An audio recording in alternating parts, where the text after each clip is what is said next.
The following program does not have a normal intro because I was really too busy smoothing other things over to get it done. So, Ori? Good evening, everybody. Welcome to the following program. I'm your host, Joe Neerman, aka Good Lawgic. You've seen me debate him before. Some of you hate him, others of you don't like him. But I'm bringing him back in here now because we didn't finish last time. I want to finish that up. And since that time, the issue of presidential immunity has been debated before the DC Circuit Court, which I thought was, I'm expecting he's probably going to have a difference of opinion with me with respect to the validity of where the DC Circuit Court seems to be headed. Because I'll tell you right now, and to me, I recognize they're going to decide against Trump. And I'm sure he agrees with the DC Circuit Court and Judge Chutkan. And I'd love to hear the rationale on that and basically point out how fallacious it is. But before I do that, let me start with this. How are you this fine evening, Pisco? I'm doing great. A very busy day working, but always good to discuss these pressing issues with you, Joe. Just such a pleasure. And you know what? It's a pleasure to be with the audience too. I know that some of them don't like me, but I was getting mutinied. My chat, here's the problem. I gave him an inch yesterday. This is what happened. So I set up a live stream where I put a thumbnail that we're going to be watching the debate between Haley and DeSantis. Okay. Now, I'm not going to kid you. It was a lot of shrieking. And then Haley. The debate was shrieking or the chat was shrieking? Well, the debate was a lot of shrieking.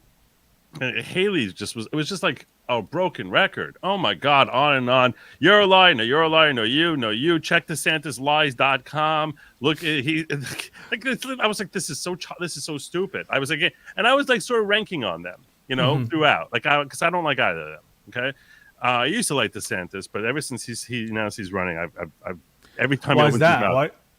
What's changed about him?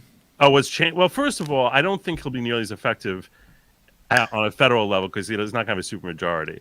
I also think that he's come across. So I like a lot of the policies that he passed in Florida for Florida. Yeah, he didn't do anything though until he had that supermajority. The first 2 years of his first term, he got nothing done. It was only when he got the supermajority. He's not going to have that in Congress. So he's so wooden. His support for these ridiculously persecutive actions that have been brought against Trump was very, very upsetting. I was like, this is, if you don't realize that the danger that this is causing our calamity, that you're not someone who should be the leader of the party.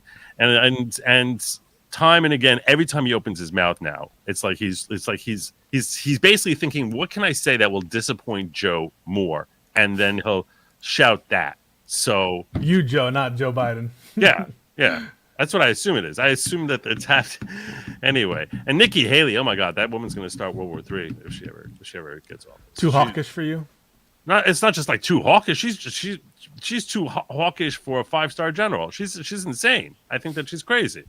I think that for her, peace through strength means that we're basically going to obliterate anyone who offends us, and that's just not a health. To me, it's not a healthy. That's not peace through strength. That's just strength through strength. And I think that she's a disaster. And I think neither of them really understand anything about American values. They're like a very 80s type of old school type of perspective of it's our job to basically police the world. Everything about them is just okay, Joe, but how does that relate to me? You were going to talk about me. Oh, yeah, that's true. I'm glad you brought me back to that. So I'm watching this stupid chat, this stupid debate. And I have my thumbnail up there. So people come in the middle. They're expecting I'm watching the debate. My chat starts yelling. They want me to switch over to Trump Town Hall. And I'm like, I don't want to do that. Because if I do that, then I know that 45 minutes later, I'm going to have a whole new audience that's sitting there. And they're all going to be like, what the hell happened to the debate? Why aren't you watching the debate? So I was like, no, I'm not. Because, most people don't stay for the whole 2 hours. I know that. So I was like, okay, I don't want to do that. But then I'm getting super chatted. People saying, put up a poll whether you should switch. And I was like, fine. But if it's just like 55-45, I'm not switching. It's got to be like super majority. Yeah, exactly. A super majority. I said 60%. 60% is fine. Okay. That's fair. Yeah. Came in at 74%. I was like, you schmucks. So fine. So I just love Trump. Yeah, they and you know something? He actually was really good. He was really really good. If you watch, I know you. Yeah, if you like I'm sure authoritarian, yeah, I'm sure it was really I'm good. sure you caught every minute of it. So I don't want I to caught bore some you. of the highlights that Oh, the did you? DNC sent me to review. What CNN sent you? What the DNC sent me to review. Oh, I made sure yeah? to watch those parts. Oh, okay. Yeah, well, they watch him more than anyone. Oh, so your point is that your chat was pushing you around a lot, and this Yes. is your, So then yeah. I came back to debate, and they're like, "Let's go to the Vivek town hall." And I took another poll, and that one came in like 80%. Go to Vivek. So I switched over to Vivek, and now they think that they basically can control me, where they're basically yelling at me. I basically caved. Once you cave once, now they're like, "Oh yeah, we could totally take this show over." You've shown your neck. You've shown your Yeah, weakness. I did. Yeah. I showed my neck. That's the problem. I showed my neck. So yeah, my chat is. They're not big fans of yours. I'm not going to kid you. They're not. But I happen to enjoy these conversations. I enjoy do these too. debates. And you need a yin and yang, right? You need a heel, right? You Yeah. need someone to. Yes. Yes. It's not fun just like chatting with people you like Nick all the time. And, I don't like basically sitting there saying like, yeah, you're totally right. Yeah, you're totally right. I don't like it. It's boring to me. It's not good. It's not good commentary. I get you. I'm the same way. Anyway, this will take 3 fingers scotch my rosary. Amen. All right, Jesus freak. All right, let's get into it. Do you want to do immunity first because that's like topical, or what do you want to do? Okay, we can start with immunity. Let's start with immunity. All right. You, who should start? I mean, like, who has the? I want you to the just most tell me. indignant? I want you to tell me because how it is that you think that Section 3, Clause 7 of the impeachment clause does not provide him with immunity. You mean the impeachment judgment clause, which essentially states that those who are subject to impeachment will nevertheless be liable for conviction, correct? I can pull up the specific language if you want. But that's what you're referring to generally? I'm referring, I'll put it up for you. I'm referring to this. Yeah. The language says judgment in cases of impeachment. Oh, stop it with this. I don't need you. Come on. Got it. All right. Judgment in cases of impeachment shall not extend further than to remove from office and disqualification to hold and enjoy any office of honor, trust, or profit under the United States. But the party convicted shall nevertheless be liable and subject to indictment, trial, judgment, and punishment according to law. So with that in mind, how on earth do people come across with the perspective of no, there's no immunity here? Yeah. So before we even get started, let's just be clear about who this applies to. This impeachment judgment clause is not specific to the President of the United States. So any reading of this clause would apply with equal force. I think logically, you could disagree with me, but at least if your argument is that this text is the basis for some absolute immunity by itself, then by its own terms, it would apply not just to the president, but to the vice president and every single person who's liable for impeachment or who's amenable to impeachment. But that would seem to imply, I think, that people who are like lesser officers or like the Secretary of States or Attorney Generals, they have the same absolute immunity as the president. That is really super duper broad, and no one seems to think that that's actually the case. Everyone seems to think it's specific to the president, but how do you distinguish it if you're just basing it off this text? So you think there's no such thing as presidential immunity at all? I didn't say that. What type of immunity do you think he has? What's the source of that immunity? Yeah, so I didn't mean to do that. I'm going to sound like the biggest weasel there is right now. And that's okay, because I'm used to you guys thinking I sound like a weasel. But I'm actually really, really torn about the current OLC standard. The current OLC standard is that a sitting president is not liable to indictment while they are sitting as president. Why would that be? Why would that be? Because of the structure of the executive branch and the take care clause, which vests the executive power in the president. The argument would go something to the effect of that's incompatible with applying the criminal process, the burdensome criminal indictment process, while the president is sitting as president. That version of immunity is immunity from indictment. It's not immunity from criminal investigation. And I think that you, of all people, agree that no one seems to dispute that presidents are subject to criminal investigation while they're president. Happened to Nixon, happened to Trump, happened to Clinton, happened to Joe Biden right now. He's under criminal investigation currently.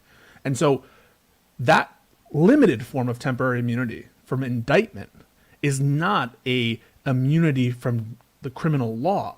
It just at most is saying you cannot be indicted during this interim window when you are the sitting president. But of course, it would expire as soon as you're not the president anymore. You wouldn't be able to do this kind of gamesmanship at the end of your term or when you resign. And obviously, like, the incentive structure would still be there. You'd still want to follow the criminal code, and it would sort of be in concert with the notion that no man is above the law. So that's yeah. What? Okay, well, let's slow down for a second. I agree with you. I agree with the principle of no man is above the law. I simply do. I don't think that the president operates by the same standards as everyone else.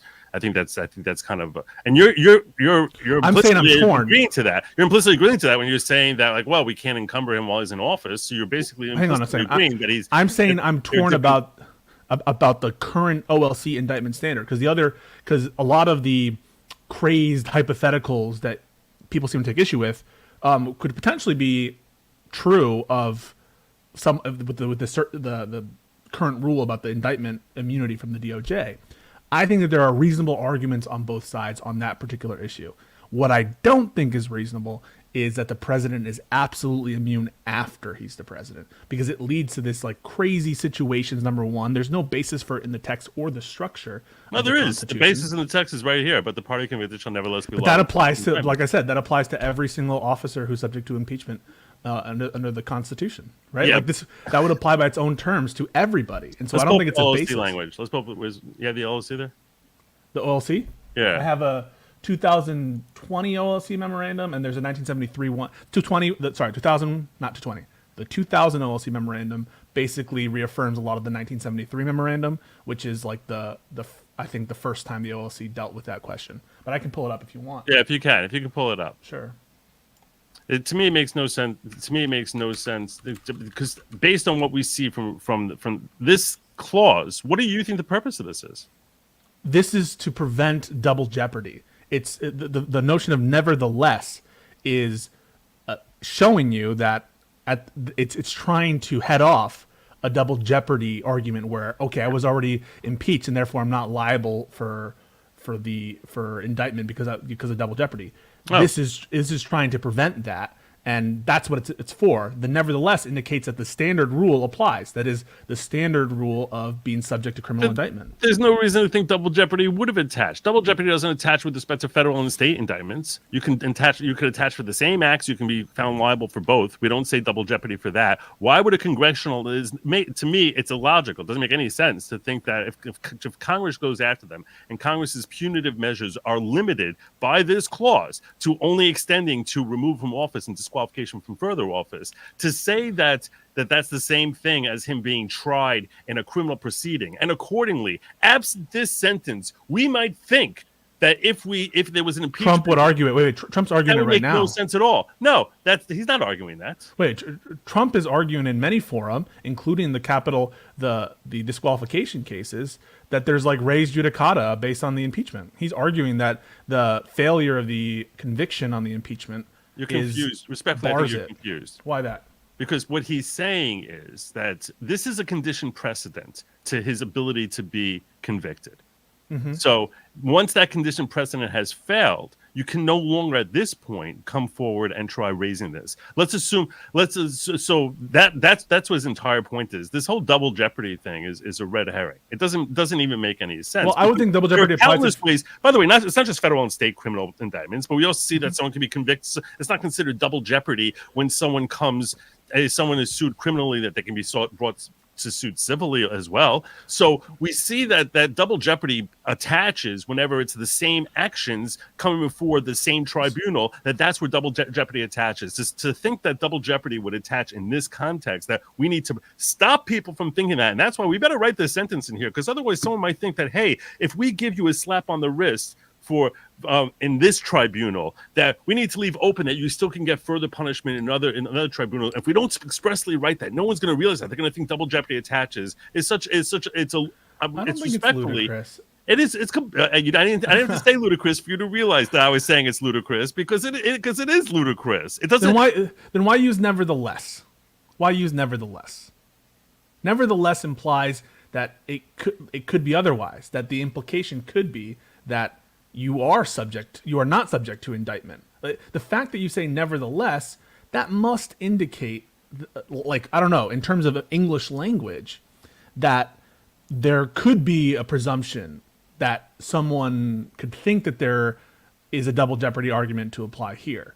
That's what I'm saying. Like the term nevertheless, how do you explain that as a, like, if they wanted to do an absolute immunity argument, they could just say there shall be 2 steps to get the, like, it could be very clear if they wanted to do that. But this is very odd language to use to set up that immunity. It's not odd language at all when they say, but the party convicted. Otherwise, what happens if he's not convicted? According to you, the same thing happens if he's not convicted. In terms of whether or not he is subject face criminal prosecution. Yeah, I think it's a clear statement rule. Clear statement. It's just like the 10th Amendment, right? You don't really need the 10th Amendment. The notion of a government with limited powers, the federal government having limited powers, that's inherent in the very structure of our entire system. The fact that we are giving out explicit powers. Right. Once we give powers to the federal government, it assumes exactly.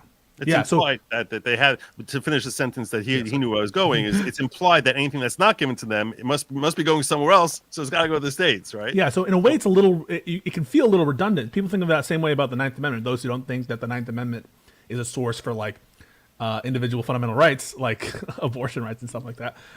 It's like, well, why do we need to specify that there are or are not further rights? Like, what additional law does this provision provide? And in some cases, it is the case that the framers of the Constitution, out of an abundance of clarity, will include things like the 10th Amendment, or in this case, the nevertheless. I do agree with you that it would, for my belief, be absurd to think that this would apply double jeopardy for the reasons you stated, but that wouldn't necessarily be clear to everybody. And so I think that the use of the word nevertheless clearly implies that people could think otherwise. And again, I don't want you to get away from this. I don't see how nevertheless changes anything here.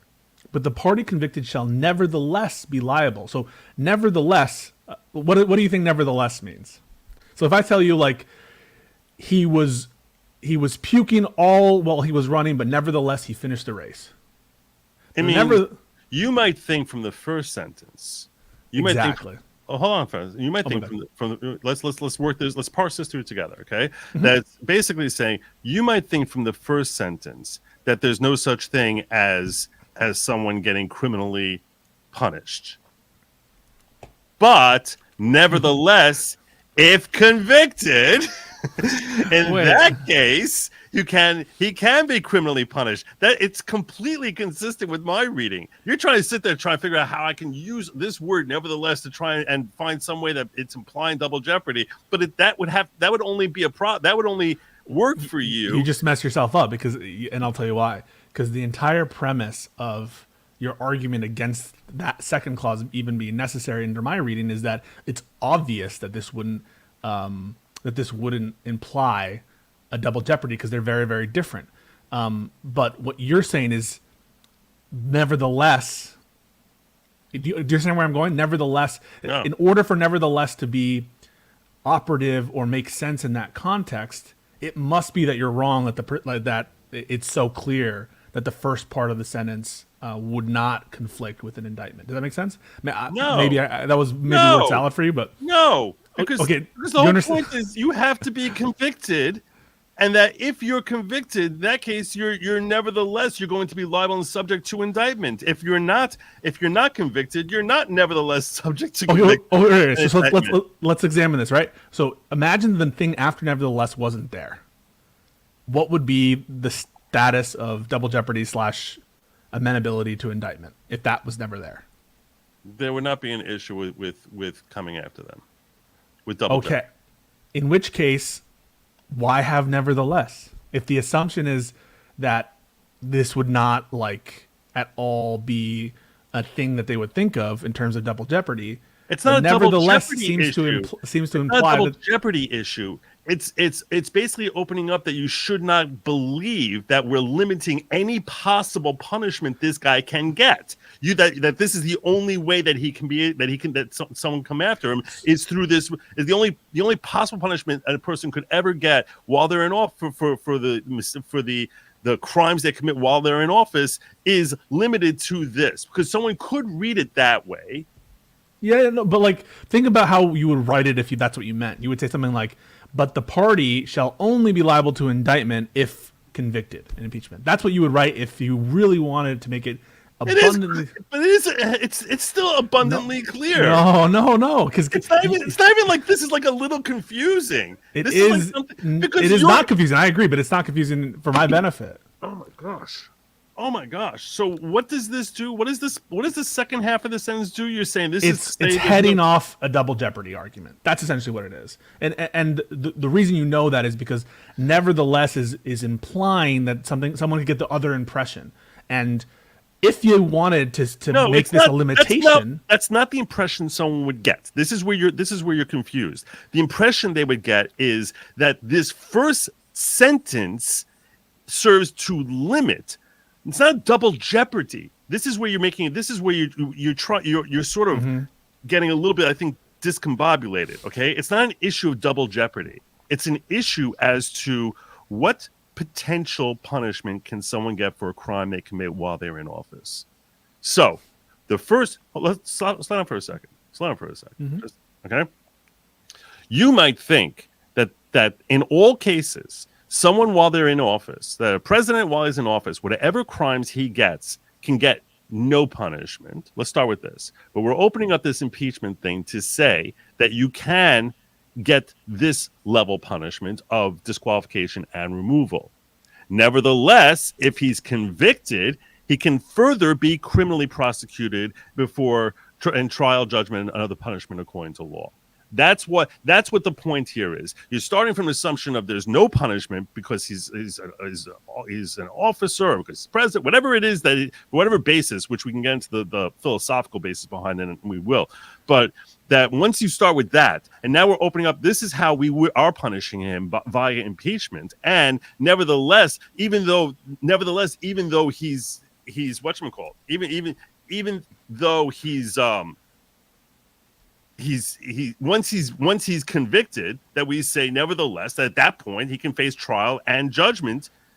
I don't even understand. I think it's specifying what the scope of impeachment. Like the first part of that is specifying that these are the consequences for what we call impeachment. And it's only this thing. Like Congress does not get to decide if someone goes to jail. Like that is, it's very clear. We're specifying that Congress, their impeachment punishments are going to be limited to these two things. But the nevertheless clause is making sure people understand, because other parts of the impeachment clause can confuse you because they use terms like high crime and misdemeanor, right? Those are, or conviction. Those are terms that very much sound in criminal law. But the second clause here is making sure that you understand that even though the impeachment part of it is limited to removal from office and disqualification, that it does not act as a barrier to future potential criminal actions. That's what I think is the clear purpose. I don't think the clear purpose is establishing, like, I don't know, as a default matter, every officer is immune from prosecution, because again, this clause applies to every single officer, not just the president.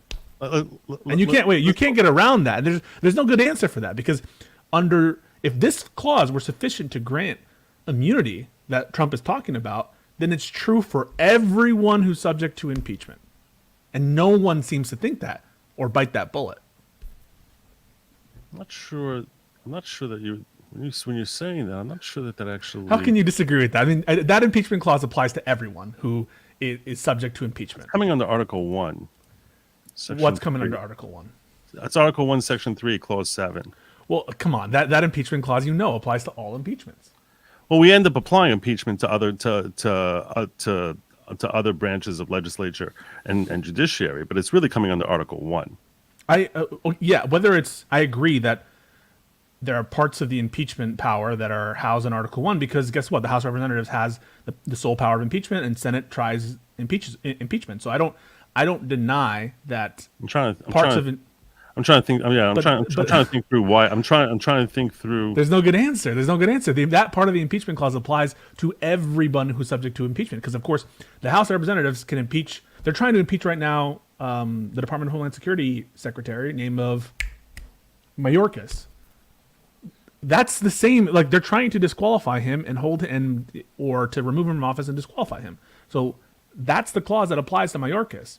Unless you're Yeah. willing to say Mayorkas enjoys absolute immunity from criminal immunity stuff unless he's convicted. I think they do. I think No. that with respect to let's think this through. With respect to steps that they take in office, there is government protection that they have for steps that they take in office For criminal actions? if it's in the scope of their duties. I'm not so sure about that. Think about there are other people who have absolute immunity. Judges typically have absolute immunity in the context of certain civil situations, right? Right.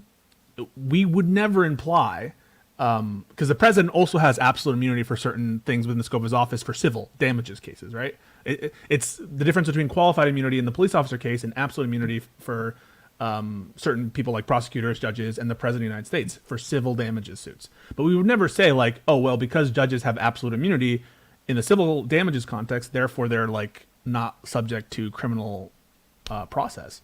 And I don't think the overwhelming practice of the United States has been that these people are not immune from criminal prosecution. We've gone after like Attorney General John Mitchell, like how many other members of the people of the government who could be subject to potentially impeachment? Tons. So they're like what we're saying here. If this clause is enough to grant absolute immunity, it grants it to everyone who's subject to impeachment. I think that follows necessarily. So what happens if he's not convicted, according to you? I think that there is no. Why would there be a clause there of if he's convicted? Why, according to your double jeopardy? So what happens if he's not convicted? So he can't be criminally prosecuted? No, I don't think there's a preclusive effect either way. So why would it be? But why would it only extend to a situation where the party's convicted? I don't think it does. It says, but the party convicted. Well, Why put that in at all? I think the According assumption. to your reading, why would that be there at all? You're saying, but the party shall nevertheless be liable instead of the party convicted shall nevertheless be liable? Why would you say the party convicted at all? I think the assumption, and someone who knows better about the history of this clause can tell me if I'm wrong. I think the assumption would be if you're not found guilty or you're not convicted in the Senate, then it's very unlikely that you're going to be attacked by like a prosecutor or something. That's ridiculous. So, That's ridiculous. What do you think? Is it any more ridiculous than what you're saying? You're saying it's to take care of something that's unlikely that people are unlikely to, that a prosecutor is unlikely to come after you. I think that the situation they were thinking about was when like an officer, really this is any officer, not just the president, when an officer like breaks the law, they're impeached and whatever, and they're convicted, and then all of a sudden someone tries to charge them and they're like, hey, I have this conviction, therefore you can't get me again. I think that's like the situation they were thinking about, but I don't think that this works to apply some preclusive effect to the acquittals in the Senate. So what does it do? I think it is just meant to demonstrate and to show that there is no double jeopardy that attaches because of an impeachment. But you don't need these 4 words. Why do you need nevertheless? I think my reading is way better. No, what I'm saying is your reading doesn't make any sense at all. I at least have a reading with nevertheless where I'm like, it's saying nevertheless, once you're convicted, something else can happen to you. I'm telling you, this is the only punishment you can get. Nevertheless, if you're convicted, it can be worse. I don't understand how there's another example of this. You're even troubled with this. There's an example of this happening.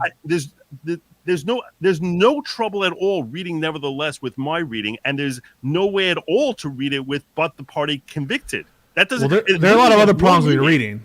There are a lot of other problems with your reading. My intuition is that this was the main run of situations that they thought was going to happen. Another example of this is Amendment 11. The 11th Amendment limits broadens the scope of sovereign immunity for the states, and they mention that they're not amenable to suits from people from out of state unless they make themselves amenable. I think that's correct. Someone can correct me if I'm wrong, but essentially, there's an unspoken assumption that they were also not. It doesn't say it, but it does not say it, but there were challenges about whether or not you could use the federal courts to sue states if you are a citizen of the state itself. And even though the 11th Amendment does not, by its terms, like dictate that that's okay or not okay, what the Supreme Court, I forget the case, someone can remind me of the case, decided was this was the assumption. The assumption was that these were already kind of not allowed under the sovereign immunity doctrine. And so there are instances in which one specific situation is mentioned because the other is kind of like implicit in what their expectations were going to be. I know that was like a lot of word salad, but I promise you there was a thought there. If there was a thought there, yeah, respectfully, you did a poor job conveying it. Okay, so there's a doctrine known as sovereign immunity, and their 11th Amendment only specifies one. Sovereign immunity means you're not allowed to sue the state. The sovereign immunity doctrine in the 11th Amendment only specifies a certain out-of-state citizen suing the state in the federal courts. However, it doesn't say anything about citizens of the state using the federal courts to sue that state. And so people try to do that, actually. And what the Supreme Court said is that was an assumption of the founding and the 11th Amendment was that they were already immune from those things. And so even though the 11th Amendment does not say that the federal judicial power extends to citizens of the very state in which you are suing, that's an assumption, and so we're going to read it into the 11th Amendment. That's all I'm saying, is that there are times in which I'm trying to figure out how this is remotely relevant to our... Yeah, so there are times when you are analyzing the Constitution where they specify a certain situation because the other situation is sort of baked into their assumptions, if that makes sense. That's all I'm saying. It's not doctrinally on point. It's just a way of understanding why the framers might specify certain situations over others. I don't know if I'm making myself clear at all. Oh, everything you're saying is just making me think that you're making the argument that officer of the United States is supposed to exclude the president, but that because you want to read doctrinally into like the way the language is being used. I'm trying to explain why you attacked me like, well, why does it specify convicted? And my response to that is probably because that's what they were expecting. That's the situation that they were expecting would arise, and this was meant to. I don't know why you would. I don't know why you would only expect it in a case where you managed to get 66 people out of where you managed to get a two-third majority instead of just a plurality. If the standard for impeachment was a plurality, and you said, hey, you couldn't even get a conviction when you just needed to get a plurality. In that case, perhaps I could understand why it's likely. But over here, where you need to get 2/3, which means invariably you're going to need members of the other party to impeach. I mean, that's as far as real. If you're judging based on realistic, right, like what's likely scenario, you're going to need to get your own party to turn on you in order to be convicted. So, I don't know why they would limit it to why do you suspect that they limited impeachment convictions to 2/3 majority? I think I think it should be. I think they wanted it to be a high threshold, and I think they wanted some why should be a consensus about it. Why? I don't know. Why is there a high threshold for altering the Constitution? Philosophically, why would that be? Because they don't want it to be like subject. The Senate is the most deliberative branch, and they want some general agreement among people who may think differently that this is in fact a high crime and misdemeanor. I assume that's the purpose. I think it's pretty clear that they were worried that politics are going to play a role. And in the Federalist Papers, that conversation comes up all the time. Okay. Where they're terrified about this being used as a political tool. And that's why if you make a 2/3 majority, it's much less likely to be a political tool because you need your own party to turn on you. You're likely going to need your own party to turn on you unless you're like, a tiny fraction of the Senate. But you're going to need your own party to turn on you in order to be convicted. And the point here, and that I don't know if you should assume. I don't know if you should assume parties into the framework of the Fair enough. They didn't have parties in the yeah, because Madison was explicitly trying to limit the whole argument in favor of the Constitution. The point being that most people in the Senate, that they're just going to hate you so much that you'll manage to get 2/3 even though you're not actually guilty, right? I mean, that's basically what it is, to insulate from someone being politically unpopular irrespective of party. Okay? I understand it's a high threshold. I don't know how that relates to our conversation about it relates to our conversation because then the question becomes as to what the objective was and why you would have an immunity clause. Because I don't think this is an immunity clause. No, that's the other thing. No. Here's the thing. You're saying it's not an immunity clause. What I'm saying is, as far as why it is that you would actually, and this is something I think it almost feels like like you're starting with an assumption that it cannot be an immunity clause because you have that question that you asked, which is rooted in an assumption that it doesn't apply, that it shouldn't apply to others. Well, my basis for it is it's literally not an immunity clause. Let's just be clear in terms of like the explicit text of it. It does not say it grants immunity. It's an impeachment clause. I grant. Yeah. So this is all we're taking like negative implications from like so just to be, and there's no like writing on point from any framer that I know that you can point to that says, you know, absolute immunity this, absolute immunity that. You know, you have the Hamilton write-ins, which again state I think that the general way that he envisioned this would go, which is someone who does something impeachable would be impeached, then convicted on impeachment, and then possibly indicted. Why then possibly? That's because the thing.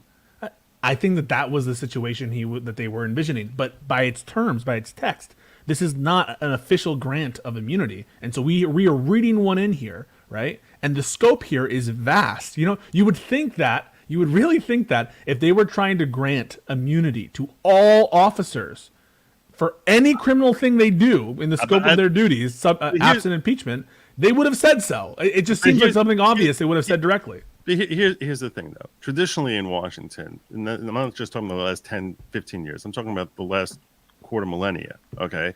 And the way power has been asserted, and I pointed this out when I was on with Sitchin Adam the other day, okay?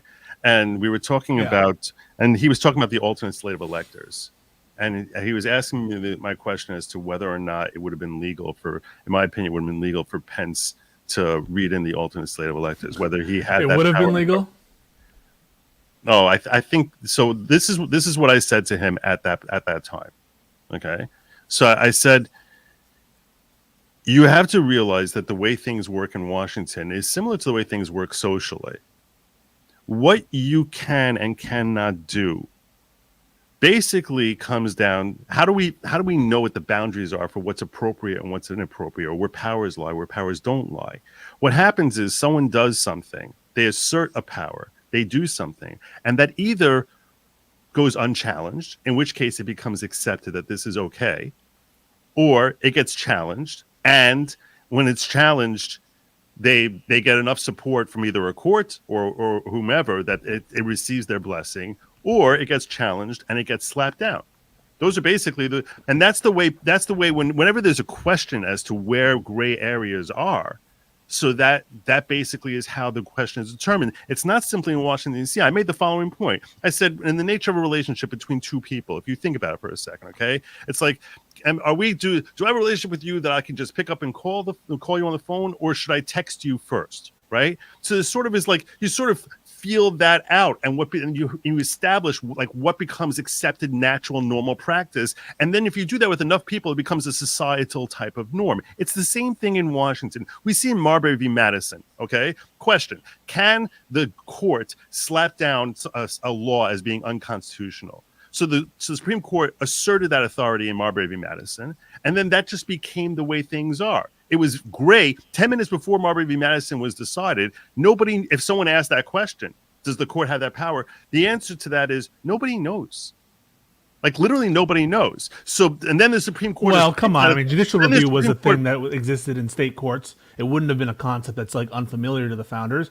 Hamilton but I'm wrote saying about is at that point, that's where the Supreme Court asserted its authority. Yeah, you know what? You could have made the argument. You could have made the argument. My point is that with respect to his powers, we're basically saying, what are his powers? Are his powers basically that he's supposed to sit there and try and determine who's the proper slate of electors? Or is he basically like some showgirl standing in front of a pretty car and saying, this slate of electors is red, this slate of electors is blue? And basically that's what his entire function is, in which case you have to ask, why the hell would the vice president have to be specifically designated that it's his function to do it? So when I'm sitting there, I'm looking at 12th Amendment, I'm sitting there and I'm saying to myself, it makes sense to me that if we look at context, in 1804, when that amendment is being drafted, where there's no phones, there's no easy communication, and now you have two slates of electors in front of you, and we're sitting here. I'm like, I'm not sure. You have to realize it's not like things are printed out on official stationery and stuff like that. It's basically everything is freaking handwritten, and now they're trying to figure out which of these is accurate, and we need to have someone make that determination. So who has the authority to make that determination? That resides Can I respond to the that? vice president. So You can. I'm wrapping okay. up here. I'm wrapping up here. So my point with respect to Pence is this. If Pence had read off the alternate slate of electors and either said, I'm accepting this alternate slate, or said, I can't tell, I'm sending it back to the states, he had done one of those, right? At that point, that certainly would have outraged the left, right? You would have been freaking out, saying the guy's corrupt, evil, terrible human 100% being. I would. Lawsuits would have been filed in 10 seconds. The Supreme Court would have been called upon to basically make a determination. Did he have this authority or not? And the Supreme Court may have accepted it. They might have denied a writ of certiorari. You're saying they wouldn't have, but you don't know that that's what would have happened. I would have said they wouldn't have on Texas versus Pennsylvania, and I got that wrong because I don't know. How could you think they were going to accept Texas versus Pennsylvania? How would I think that? How could they possibly reject it? There's a law. And it's for the same reason. It's the judiciary. Wait, Article 3 says they shall hear a claim from one state against another. That's what it says. Shall. It says shall. It says original jurisdiction shall extend to a class of cases, but it doesn't say that. Therefore, we don't have to hear a case or controversy anymore. So, in response to both of things you just kind of said, I think the answer nicely will address both that I have, which is you have a clear intent and focus in the Constitution to put the decision making of where electoral votes go and who the electors are in the hands of states. There's this entire mechanism for that states have the authority to appoint their electors. It's part of the balancing authority. I don't know if it's plenary. That's the Rakita. I think that states once they have elections, decide to have elections, there's parts of the other external parts of the Constitution they're still subject to. So like if a state wanted to say something like in pass a law that said no black people shall be electors, I think that would violate another part of the Constitution, the external part of the Constitution, which it would. So I don't think it's plenary. Whereas I think if like a president said, I'm only going to pardon black people, I'm not sure if that's a justiciable question. That even if it like violates the Equal Protection Clause, I'm not sure anyone can do anything about that. I don't think that's true necessarily of the state's assignment of electors. And there's obviously parts of the of federal law that are allowed to apply to the state's selection of electors. But it's very great and very broad power for states. And that's clear. The whole setup there, the whole balance that was struck was meticulously designed. You know, states have 2 senators each. Then we have this House of Representatives. It was all designed in this very like nice way. And you would think if there was any desire to have the vice president be a unilateral review, and remember that there were actual discussions that were being had about whether the president should have a review of all federal laws. And so this kind of discussion would have been like very much a thing that would have interested the framers if they thought about it at all. And I think that includes both the original framers and the framers of the 12th Amendment. You think if this power was being granted, they would say so, right? Same thing with the question of that you were just bringing up, you know, Texas versus Pennsylvania. It's so clear that states are the ones who decide the allocation of their electors. Why should Texas have any say in the assignment of electors of Pennsylvania? Oh, that's you know, clear on the Bush v. Gore. No. Bush v. Gore is different. That's crystal clear on the Bush v. Gore. No, how is that crystal clear on the Bush v. Gore? It's crystal clear because once these electors are in that ballot box, once they're being tallied now, we have electors from state A, B, C, D, E, F, G, right? From all 50 states. Now they're basically, once they've been selected by their respective states, at this point now, they're going into the voting booth for the national election, and that voting booth is being tallied by the Senate for the state election. By the president, by the president of the Senate. So now the question becomes: are they an eligible voter? And the only way that they can legally be an eligible voter is if they got there in concert with their own state law.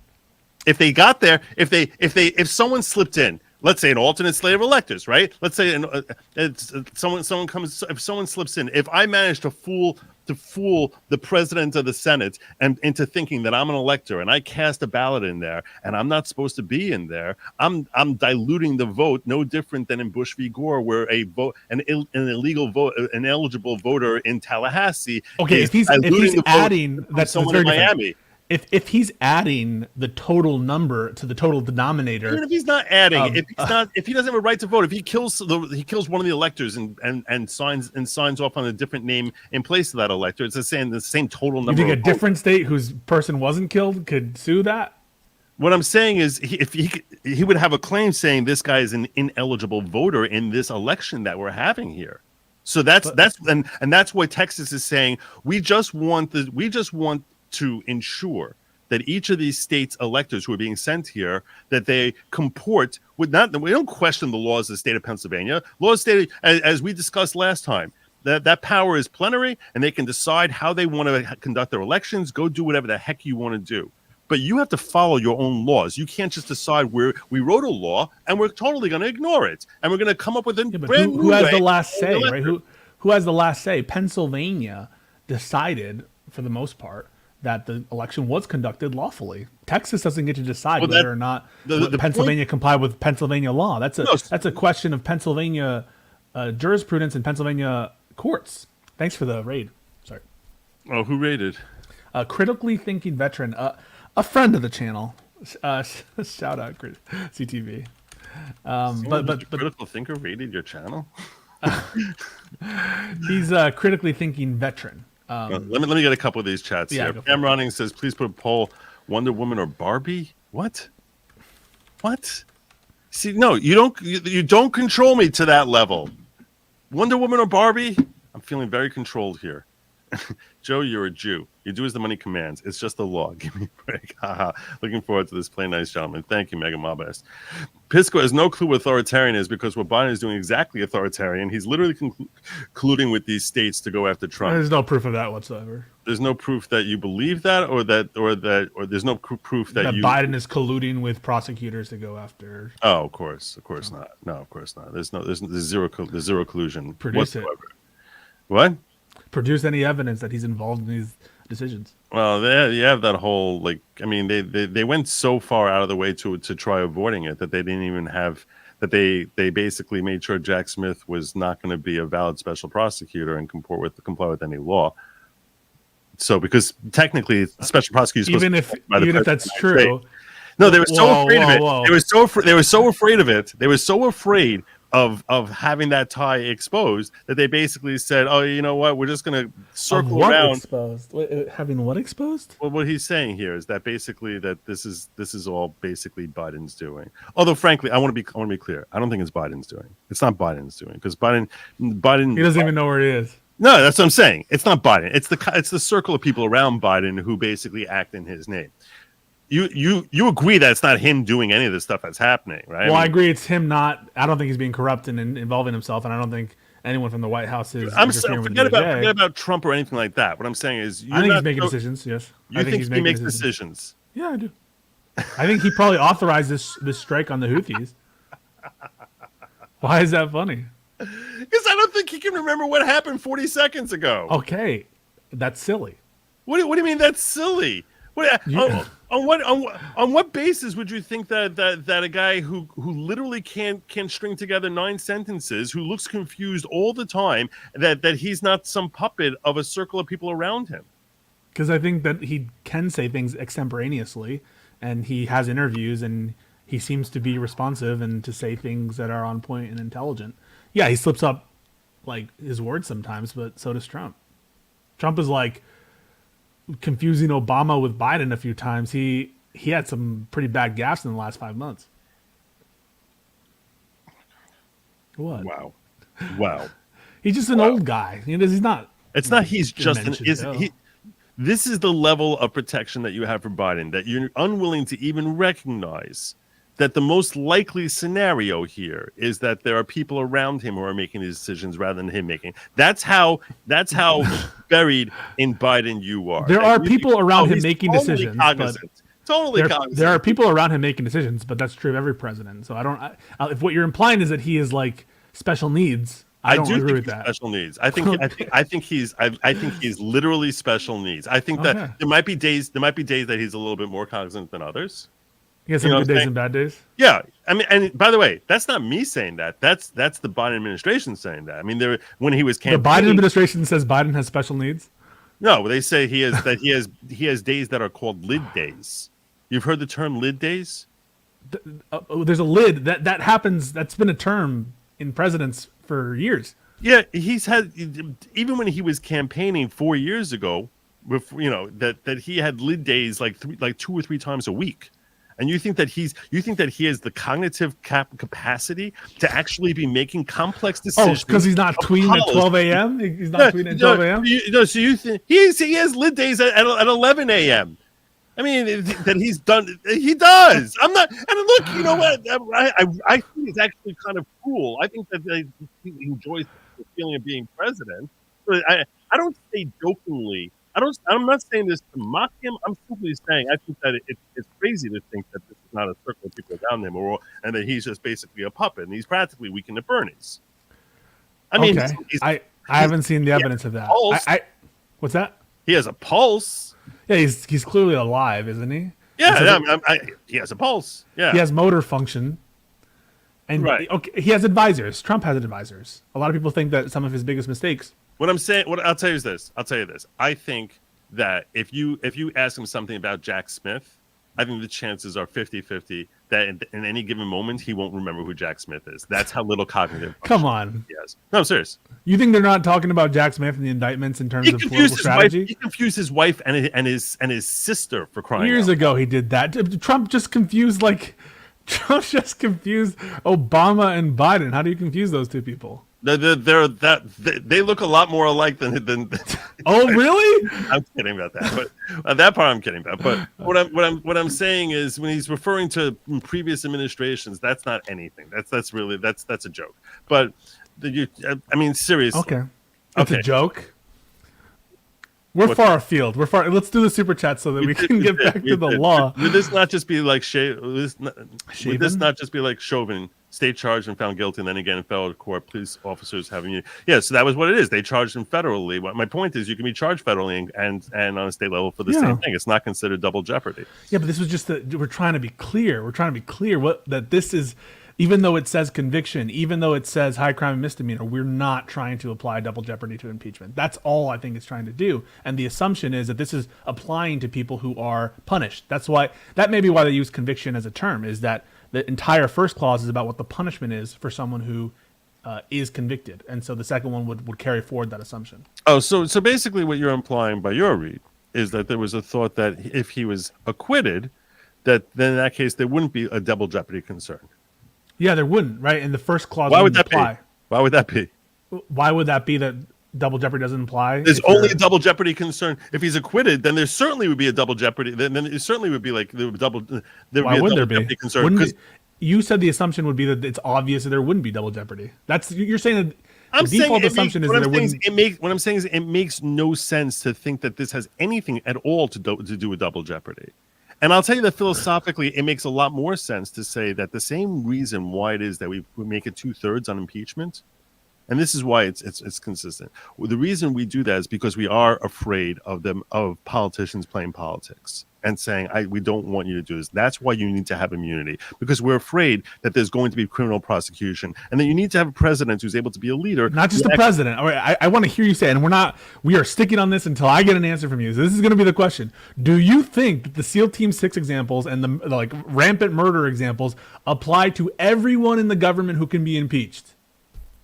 See, I don't know who could authorize that. That's what I'm saying. I'm not sure. It doesn't even matter. Who cares? No, I'm not sure. I'm not sure. You keep trying to come back to this. Everyone in government. And what I'm saying is, you asked me that with respect to the president. I think it has to. And here's the reason I brought up the whole course of dealing thing and the way things are set up, and that whole conversation about the electors, is because I think the course of dealing, as far as understanding presidential immunity, has been the way our country has operated for 250 years. And we see that by the fact that no one has ever. We see that by the fact that no one has ever been charged with a crime. Well, hang on a second. We have our good friend Richard Milhouse Nixon. He was pardoned. Yeah, he was pardoned. That's right. Why did he have to be pardoned? Who says he did? No, I'm saying. Well, no, what I'm saying is, it seems to not be the assumption that you're not subject to. Who says he had to be pardoned?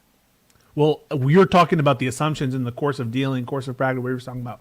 We were talking about those assumptions, and it seems like at least in the Nixon case, that didn't seem to be the assumption that Nixon was immune after he resigned.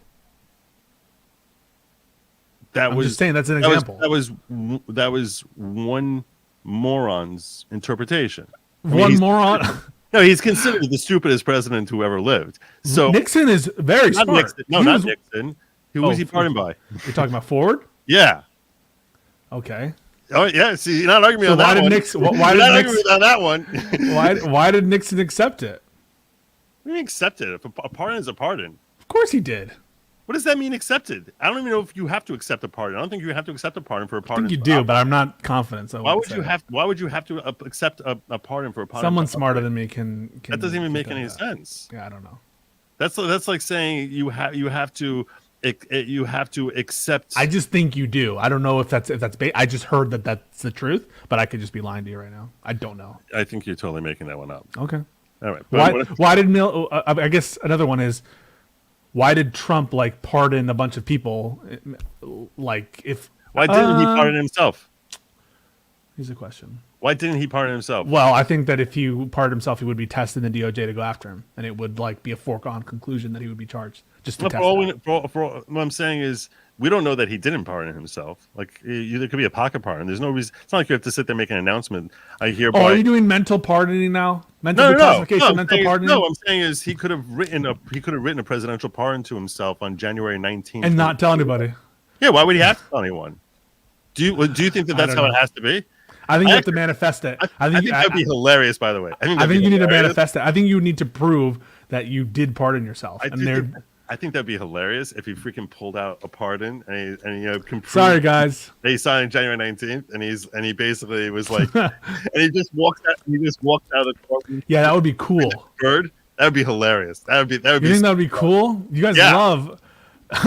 Why do you think that's cool? That's fucked up. Why is that messed up? Because it goes against the core of everyone is equal under the law. Hold on a second. Let's just pause for a second. Yeah, let's pause. Let's assume he didn't issue himself a pardon. That is my assumption. Yes. That is yours. So why do you think he didn't do that?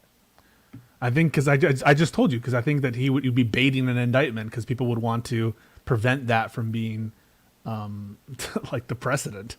And so I think the DOJ would definitely indict him. I don't want to bait them, so that's why I'm not signing a president. I think that. I'd rather leave. I think it also looks super bad. I think it looks super bad politically. Oh, okay. So, and I do agree with you that if he did issue himself a pocket pardon, the reason we wouldn't have heard about it yet is because it would look terrible for him. It would look really bad if he issued, because it shows a guilty conscience. It displays a guilty conscience if you issue yourself, and that would be a reason for him to issue as a pocket pardon. I do think pardon. Wow. I do think it would be hilarious. I think it'd be hilarious. Look at the hoops you're going to defend Trump. Just a heads up. A few things funnier than him saying, "I'm out of here, bitches," and just slap that down. That would be Joe. We just totally moved on. I need to get you on this because I need this quote. I need the clip. I'll tell you this. Think every officer? I'll tell you this. If President Trump ordered SEAL Team 6 to assassinate whomever, and you ask me, would he have to be impeached in order to be convicted?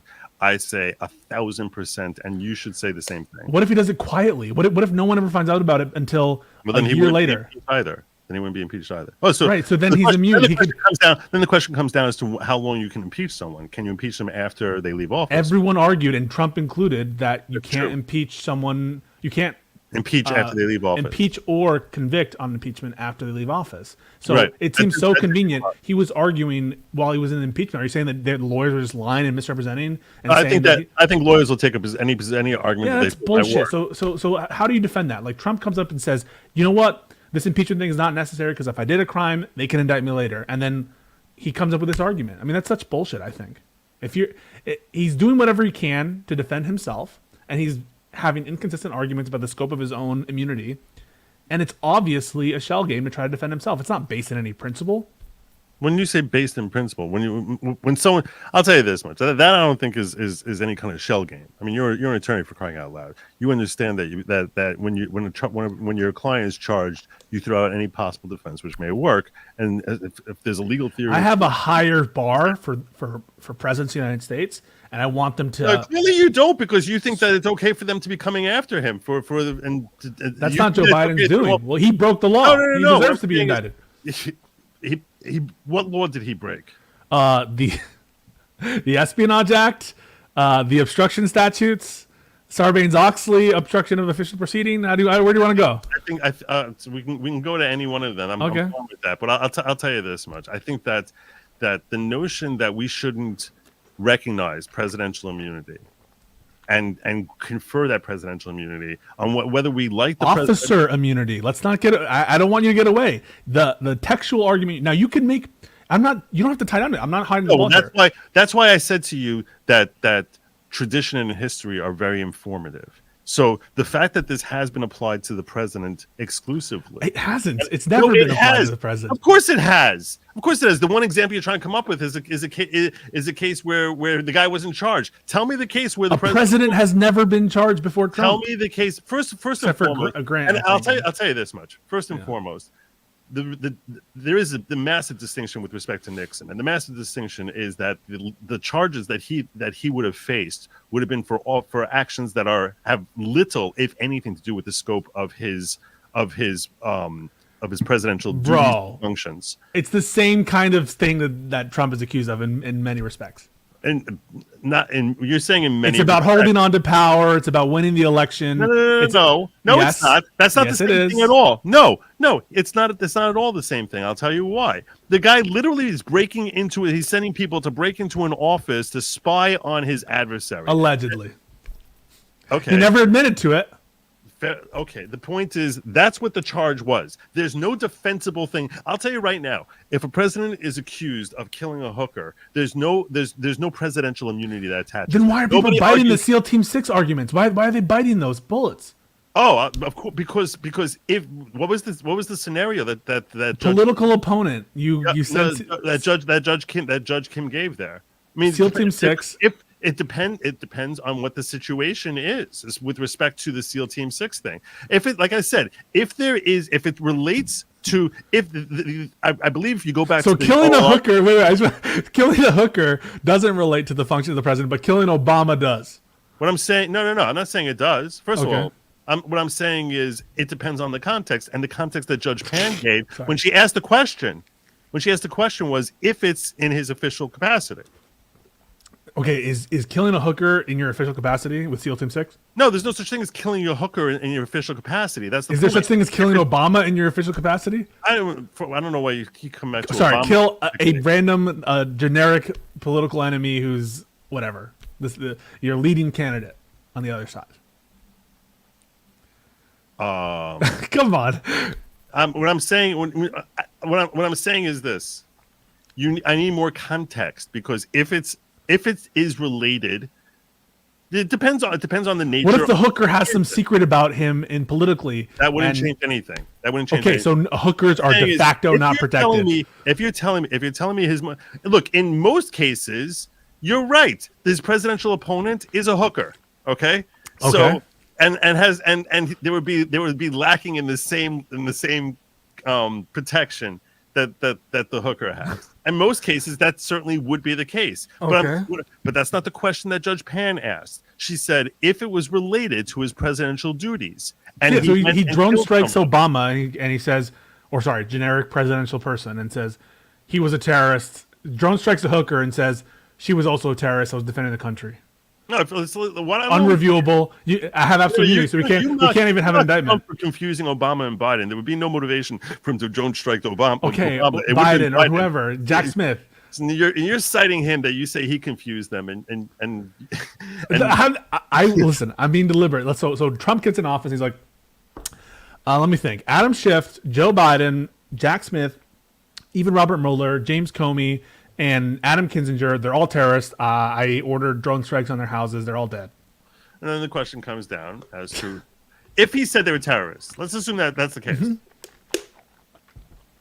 Assuming that there's a right for a president to just kill a domestic terrorist, which I don't know. I don't think that that's actually true.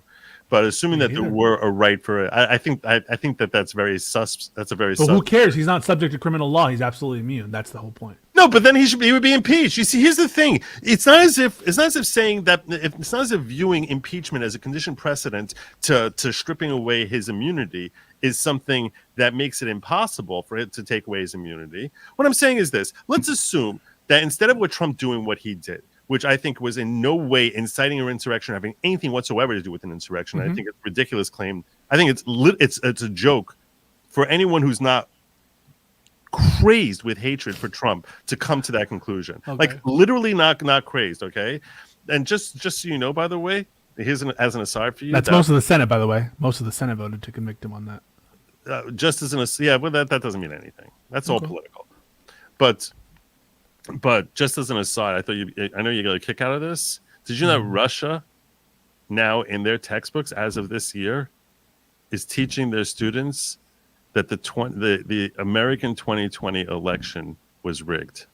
That's in their doesn't surprise me. It's to me. I think it's awesome. It's what you believe. You think it's awesome. I think it's awesome. I think it's awesome that Russians, at least Russian students, if American students aren't going to learn truth, at least Russians will.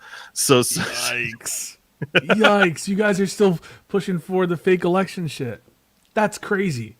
That's crazy. You think he got 81 million votes? That's what you. 100% I do. Yes. 81 million? Yes. Not 80 million? You don't think there was even a million fake votes in there? Nope. I think 81 million is right. 81 million. Couldn't get 6 people to a rally, but he got 81 million votes.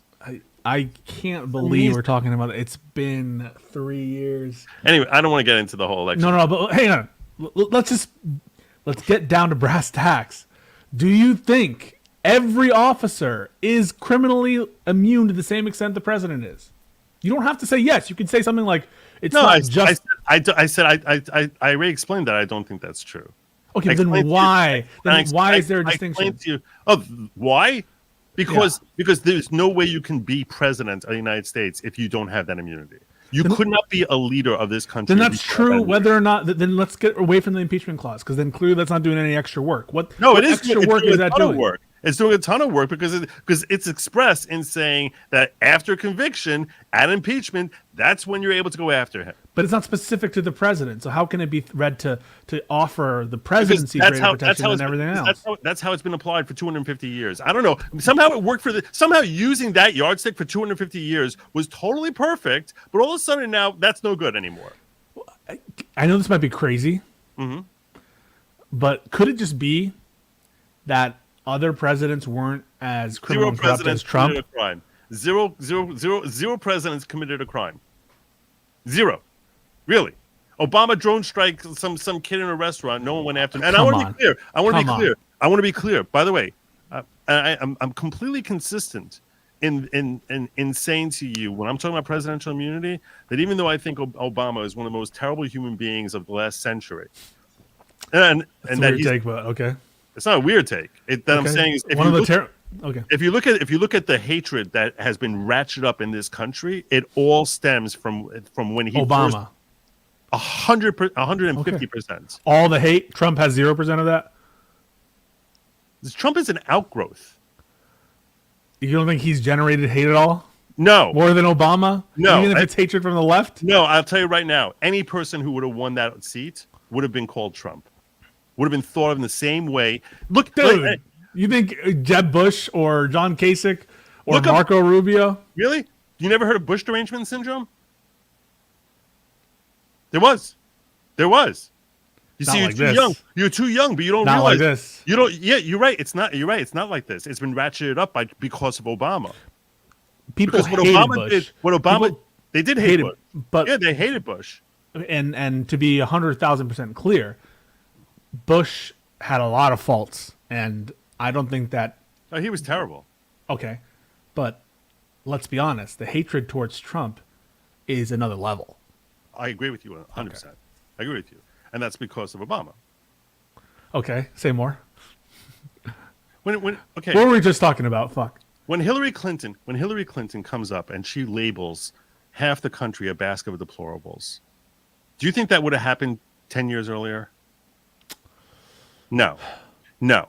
What happened was we had 8 years. We had 8 years of Obama planting a certain seed, and that seed was, some folks, they're not really comfortable with people who don't look like them running for office. I don't look like the people who sit on money. Basically implying that anyone who disagreed with him, and this is the seed he planted, and we see its residue and its progeny, and we're reaping that to this day in spades, which is, if you disagree with me, it's not because you have a different philosophy. Dude, this is so deranged. I just got to be real with you. This is such. You're telling me I have recency bias.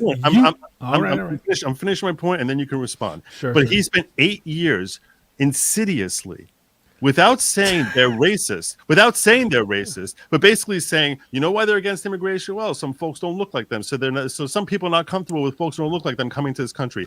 Every time, but what was the reason that the right was against illegal immigration? It's because of security concerns, it's because of the economy, because of all sorts of different things. But all of a sudden, the right was labeled as being filled with evil, disgusting racists. So much so that by the time his term is wrapping up, Hillary Clinton recognizes, incorrectly, she recognizes that her own base looks at the right as if they are a basket of deplorables. And because of that, because they've been called racist for 8 years, the right basically started embracing it. That, you know what, that's fine. I'm tired of being called a racist. I'm tired of people lying about what my position is and claiming that the reason I'm against Obama is because he's black, or the reason, or whatever the stupid BLM riots were back in 2012 or whenever it was 2014, the first time they were, the years before George Floyd, when we had those initial riots. We had in Missouri, we have the race riots and all that crap that went down after we were promised that all the racial tension is gone as soon as we elect Obama, when they got mad worse, a million times worse after he was elected. And don't tell me that you don't agree with me on that. I think that Obama, yes, but I don't think it's because of Obama's intention. I think of Obama course it was. Whoa. Hang on a second. So first of all, I think there's recency bias here in terms of demonizing the opponents.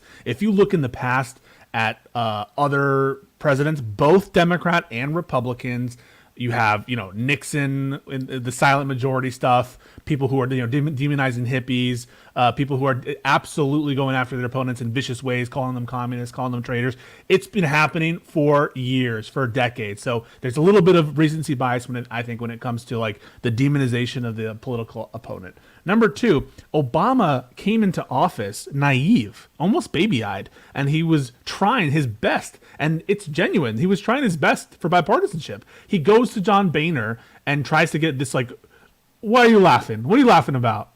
I'm laughing because he started off stoking division. His whole you didn't build that. His whole you didn't build that. You didn't build that. You didn't know what he meant. You know what he meant. When he's saying you didn't, when he's basically stoking up to say that you, the public, should be mad at the rich, which is why we had Occupy Democrats. Come on, man. He was consistently stoking up division and hatred. That's garbage. What do you mean? The Republicans. The Republicans literally come in and say that we're not going to accept anything you give us, Mr. President. I mean, what do you call that if not absolutely stoking up division and hatred? Obstructionism in Congress had been happening. That's another level. This is another level for decades. Under Obama, I think that's another level. And Obama tried his best to reach across the aisle and work with them on all sorts of things, on grand bargaining for. You can look at the history. He tried to get Republicans for the Affordable Care Act. They said no, under no circumstances. He tried his best to make these bipartisan bills. Yeah, and he was naive and he was sorely disappointed. I think that, yes, a lot of division increased under Obama's term, not because of Obama, because of people's reaction to him. And frankly, I don't think all of them are racist. I don't think everyone's racist, but I think electing a black person made some part of the country lose their goddamn mind. Listen, you want to know why you think that? Because you were triggered into thinking that after 8 years of Obama. Because that's what he kept selling over and over and over again. That's the era you lived in. where every time anyone disagreed with him, don't tell me that he didn't try selling that the issues with immigration were because they were brown, as if they were white, then everyone would have been totally fine with illegal immigrants. The hatred he got was because absurd. He sowed it, and he was a centrist. Insidiously, he was a centrist den that essentially kept forward the most Bush left foreign president. Policy. He was the most left president when he came in. Biden's way more left than Obama was. No, he's not. No, he's yes, not. he is. Well, bro. and you have to recognize that when he came in, he was much further left than Clinton. Much further left.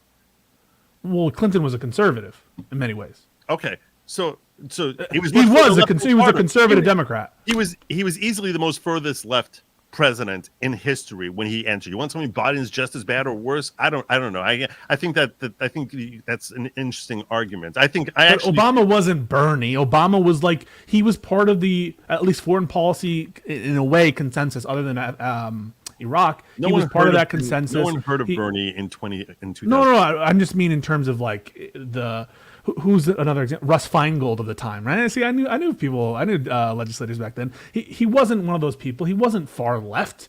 He, certainly in terms of some economic policies, he cut taxes though. I mean, like, think about that. He cut taxes. Does that sound like a crazy communist? His Affordable Care Act was like a market-oriented strategy that was all about markets. He wasn't able to get a public option at all. The Affordable Care Act was. You think that was a moderate take? It was a market-oriented strategy that absolutely empowered private insurers. Okay. There was an individual mandate to buy health insurance from private insurers. That's market-oriented. It was supported by the. We're flying way afield from where we first started here, like way afield. The reason I mentioned Obama was to say to you that as much as I despise that person, you think he should be immune from everything, criminal. 100%. Let me give you an example then. I think it's crazy to say otherwise. Let me give you an example. Let's say that Obama starts jailing political dissidents, and Supreme Court says you can't do that, Obama. Mm-hmm. And this is actually against the law, and it's actually criminal for you to do that, Obama. Or let's say he weaponized he's on notice, the IRS to go after people. What's that? Let's say Obama theoretically weaponized the IRS to go after. And let's say that however procedurally it gets its way to the Supreme Court, and the Supreme Court says this is criminal. What he's doing, absolutely criminal. They would never say criminal. Assume they did. Whatever. Assume whatever. That would be considered dictum, and they would say that they can't because that's what would happen. So assume that they come to the conclusion that anyone who continues jailing these dissidents is breaking the law, and there's someone who's doing it to the same extent that Obama is, and it's clear from the implication that if the case were before them, they would rule that Obama's conduct fell under whatever criminal statute they were examining. Or let's in say that situation, politically persecuting their top enemy through illicit lawfare. Let's talk about that situation. Illicit lawfare. Yeah. You're going to come. So you just gave this whole speech at the start of our conversation about how, we really got to find out if the vice president can decide unilaterally. We have to try everything. Biden has presidential immunity for what he's doing to Trump, even though what I think he's doing. He's not doing anything to Trump. When has he sued Trump? He hasn't sued him. He's sicked his DOJ on him. Prove it. What I'm saying is, I'll tell you this much. I think he is criminal. I think that even though he's overseen the invasion of Central South America into this country over the last 3 years, and allowing 8 million illegal Americans in here, I still think he has presidential immunity for that. Even though why does he have to listen to anybody? Why does he have to listen to the courts? Like, what's the remedy?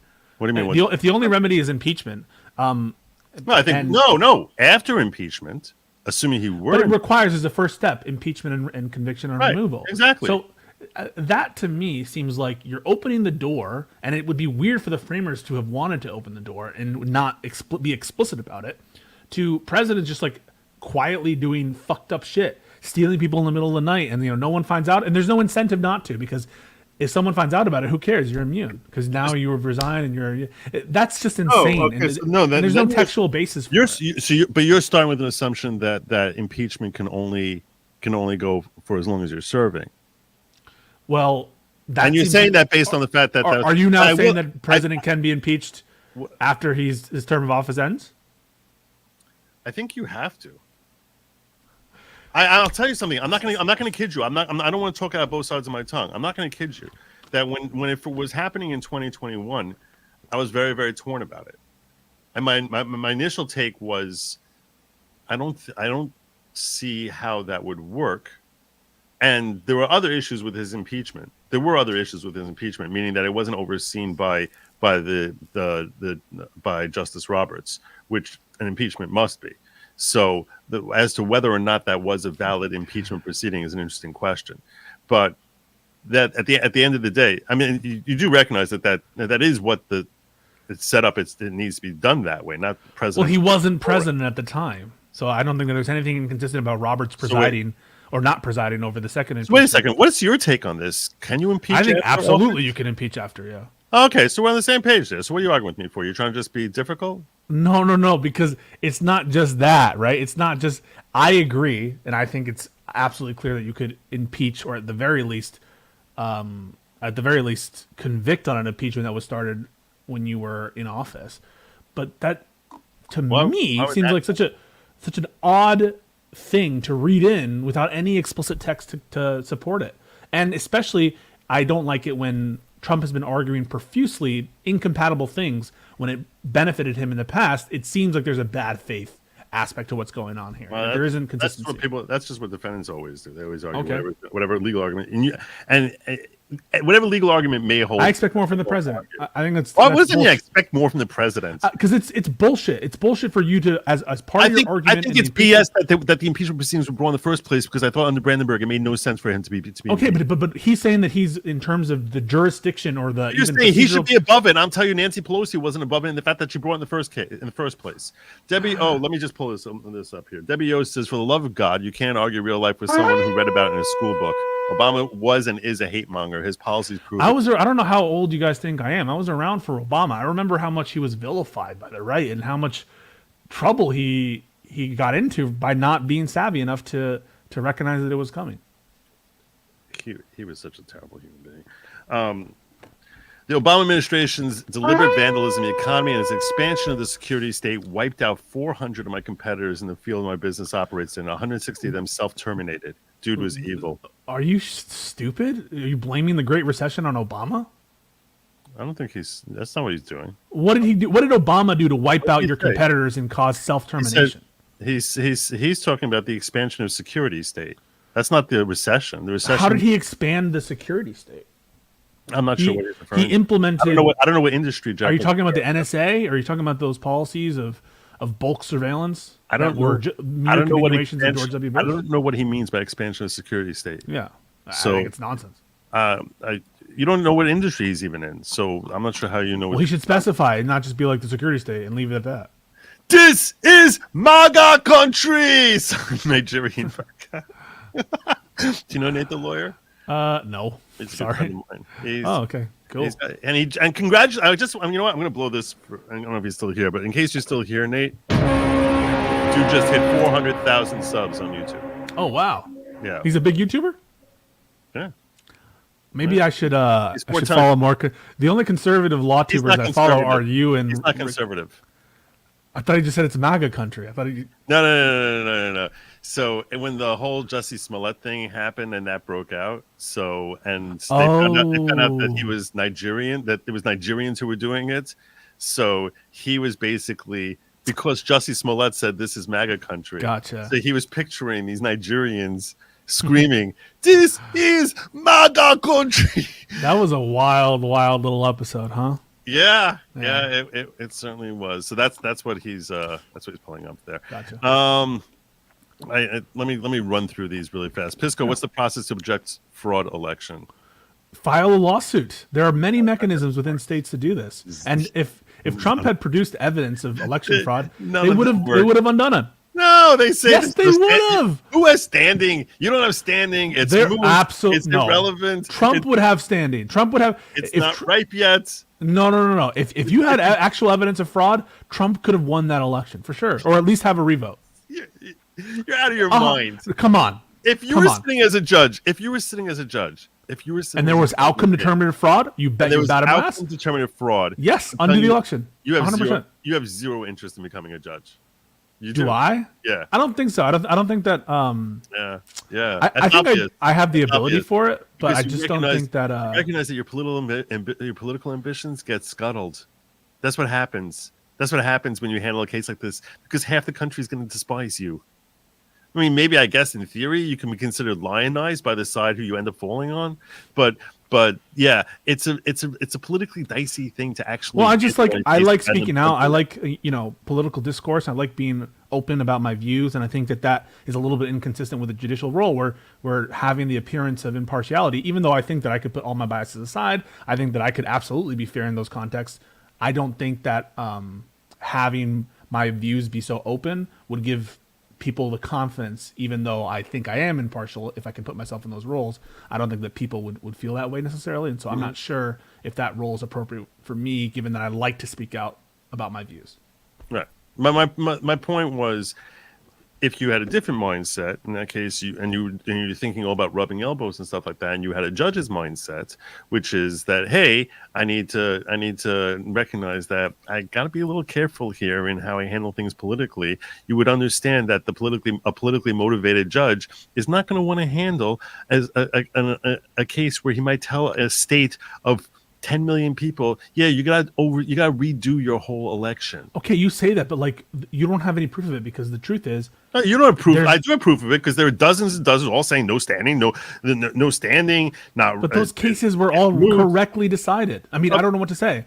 Those cases were correctly decided. If you look at some of the evidence that was presented, I mean, we can go by the numbers. If you want to talk about Wisconsin, go by the numbers. Please go by the numbers. Everyone, the left loves to throw out 62 cases. I've heard that. No, I mean, sorry. Go by the cases. Whatever case you want to take on. You want to take on the Wisconsin cases. You want to take on the Georgia cases. If you want to talk about Pennsylvania, Michigan, we can go through them. I went through these like long conversations with actually some people in my community, some of whom I believe probably still believe there was election fraud. And I spent, in the aftermath of the election, hours and hours on Twitch and other panels discussing these issues, both the quote illegality issues and the fraud issues, and they're just bullshit. Chris says the party convicted is liable and subject to indictment. Trial, judgment, punishment. There, I fixed it. Yeah, I think the point is he wants to see it in the Constitution itself, not in a super chat. But yeah, how does this all work with judicial immunity and qualified immunity? We see cops kill people, no charge. Yeah, so remember, those immunity doctrines are for civil damages, right? Those are for civil damage suits.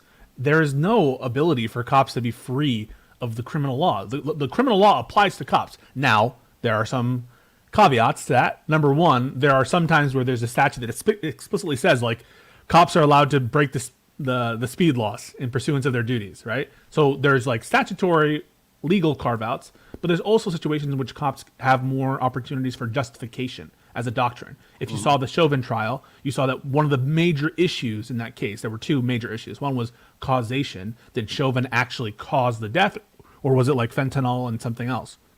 And the second issue was it justified? And that was a complete defense. Like, if he was justified, then there was no criminal conduct whatsoever. And so it is the case that cops have more opportunities to apply justification doctrine, and sometimes they have explicit carve-outs, but qualified immunity is for civil damages suits, and absolute immunity is for the same. Allegan News, Sean says, immunity is in place. He can only be indicted if he's convicted in an impeachment. Without the conviction, he has immunity, and therefore cannot be indicted, period. It's to prevent political prosecution. I agree with you. It applies to everybody. According to you, here's the thing. According to you, I don't know how it is that we would not be. I don't know why you would think that if indeed the Supreme Court fails to uphold his immunity here, I don't know why it is that you think any president is ever going to avoid facing one criminal prosecution after by not doing crimes. Guess what? Every single president beforehand. You sound so childishly naive when you say by not doing crimes, because all you need, according to Fannie Willis, is any district attorney out of the thousands across this country to say that you committed a crime in my state and I'm going to bring a RICO charge against you. You committed a crime over here. You could. It's so not difficult to manufacture something, if for no other reason than that you just despise the person. But the reason this hasn't happened in 250 years, even though plenty of presidents have been grossly despised, and many of them properly so, it hasn't happened. It's how hard is it to come up with some sort of crime that you can attach to someone? You think that Clinton couldn't have gone after the Bushes, or Bush couldn't have gone after Clinton? I think Clinton did commit. I think Clinton did commit a crime, And I think that crime is perjury. And I think it's a shame. I think that was a crime. Well, I'll say And something else. I happen to be of the belief that morally, I don't think we should be I don't think we should be prosecuting presidents in general for something that is not grave and serious. And this is also it's also consistent with what the impeachment's for, right? That it's supposed to be for treason, bribery, or other high crimes and misdemeanors. And it makes sense to me to say that should attach to a president. And the reason that should attach to a president is because we should not be sitting there trying to find ways to throw them in prison, because then no president is going to be able to be an effective leader. I don't know if you've how ever. hard is it just to follow the criminal law? Everyone else in the country is supposed to meet that standard. And under your interpretation of that impeachment clause, all of these actors have the same level of immunity as the president. That can't be the right reading here. If the framers wanted that broad of an absolute immunity doctrine to apply to everyone liable to impeachment, they would have said so. There wasn't any discussion about it. And the reason is because it wasn't envisioned, because it's absurd, and it totally flies in the face of the notion that we're a country governed by law and not men. You do criminal defense? I do some white collar, but that not in the typical, All right. vandalism, stuff like that. A potential client picks up the phone, tells you the police are here, right? What's the first thing? And That's never happened to me, by the way. I'm saying I'm envisioning 3 years from now. You're a little more experienced, a little better known. Someone calls you up and says, "Hey, the police are here. They're doing some investigating. I haven't done anything wrong, but they're they're sitting here and they're saying they have some questions for me, and I'm a little scared. I'm not sure what I should do." So, what would you advise this guy first and foremost? Because I'll tell you right now, every criminal defense attorney I've ever heard from, first thing they'd say is, "Shut your freaking mouth. Don't say a word." Did you think I was going to advise him to talk and just share whatever? Yeah, but let me ask you a question. What is the relevance there? Yeah, don't talk and wait for me. Why? Why not just say it? Why not just talk and explain to them that you did nothing wrong? Well, even if you say only true You didn't do a crime. You have nothing to worry about. If you didn't do a crime, you have nothing to worry about. I mean, the cases are legion where good intentions, people who make honest mistakes, people who give the cops even truthful information can be used against you in a really bad way. If there's a misunderstanding, if there's bad cops, I don't say there's bad cops or bad prosecutors. They exist. But then the purpose is to not why are you naively saying to me that presidents should just not commit crimes? Well, I don't think that it's a problem that presidents have the ability to be indicted, because if there's bullshit charges, I believe in our legal system to throw those out. But guess what? These are not bullshit charges. These are real charges. And trust me on this, that Florida case, that to me is as clean as a case as you can find. It is absolutely ridiculous for anyone to say that is political persecution, that is this or that. That case is so obvious, in my opinion. Do go on. What do you mean? No, go on. Go on. Yeah. So I think that for you to pretend as though we're setting a precedent here of bullshit charges you can get to everybody, that's just not demonstrating what's happened here. I think every single one of these cases is serious, and all four of the cases so far. All four. Alvin Bragg's. Yeah.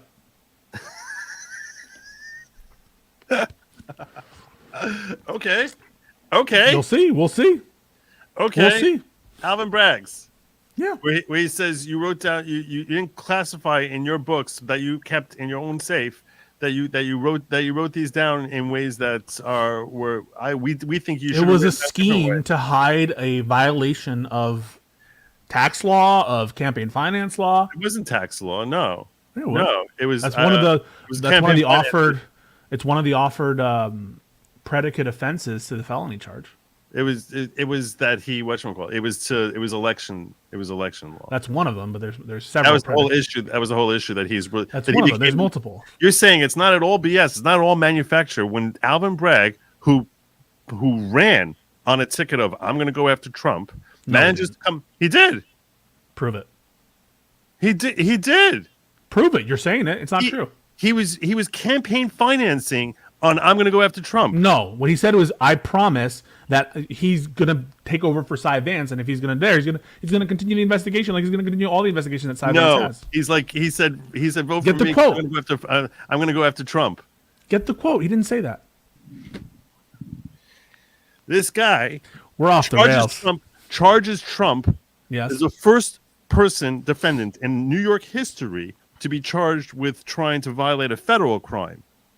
That was the issue. That's that somehow just don't commit a crime. Just when it's like when this is literally a crossing the street type of crime, and you're like, just don't commit a crime that no one knows how he is falsifying business records a cross the street kind of crime. It's not falsifying business records. This is first of all, it's not.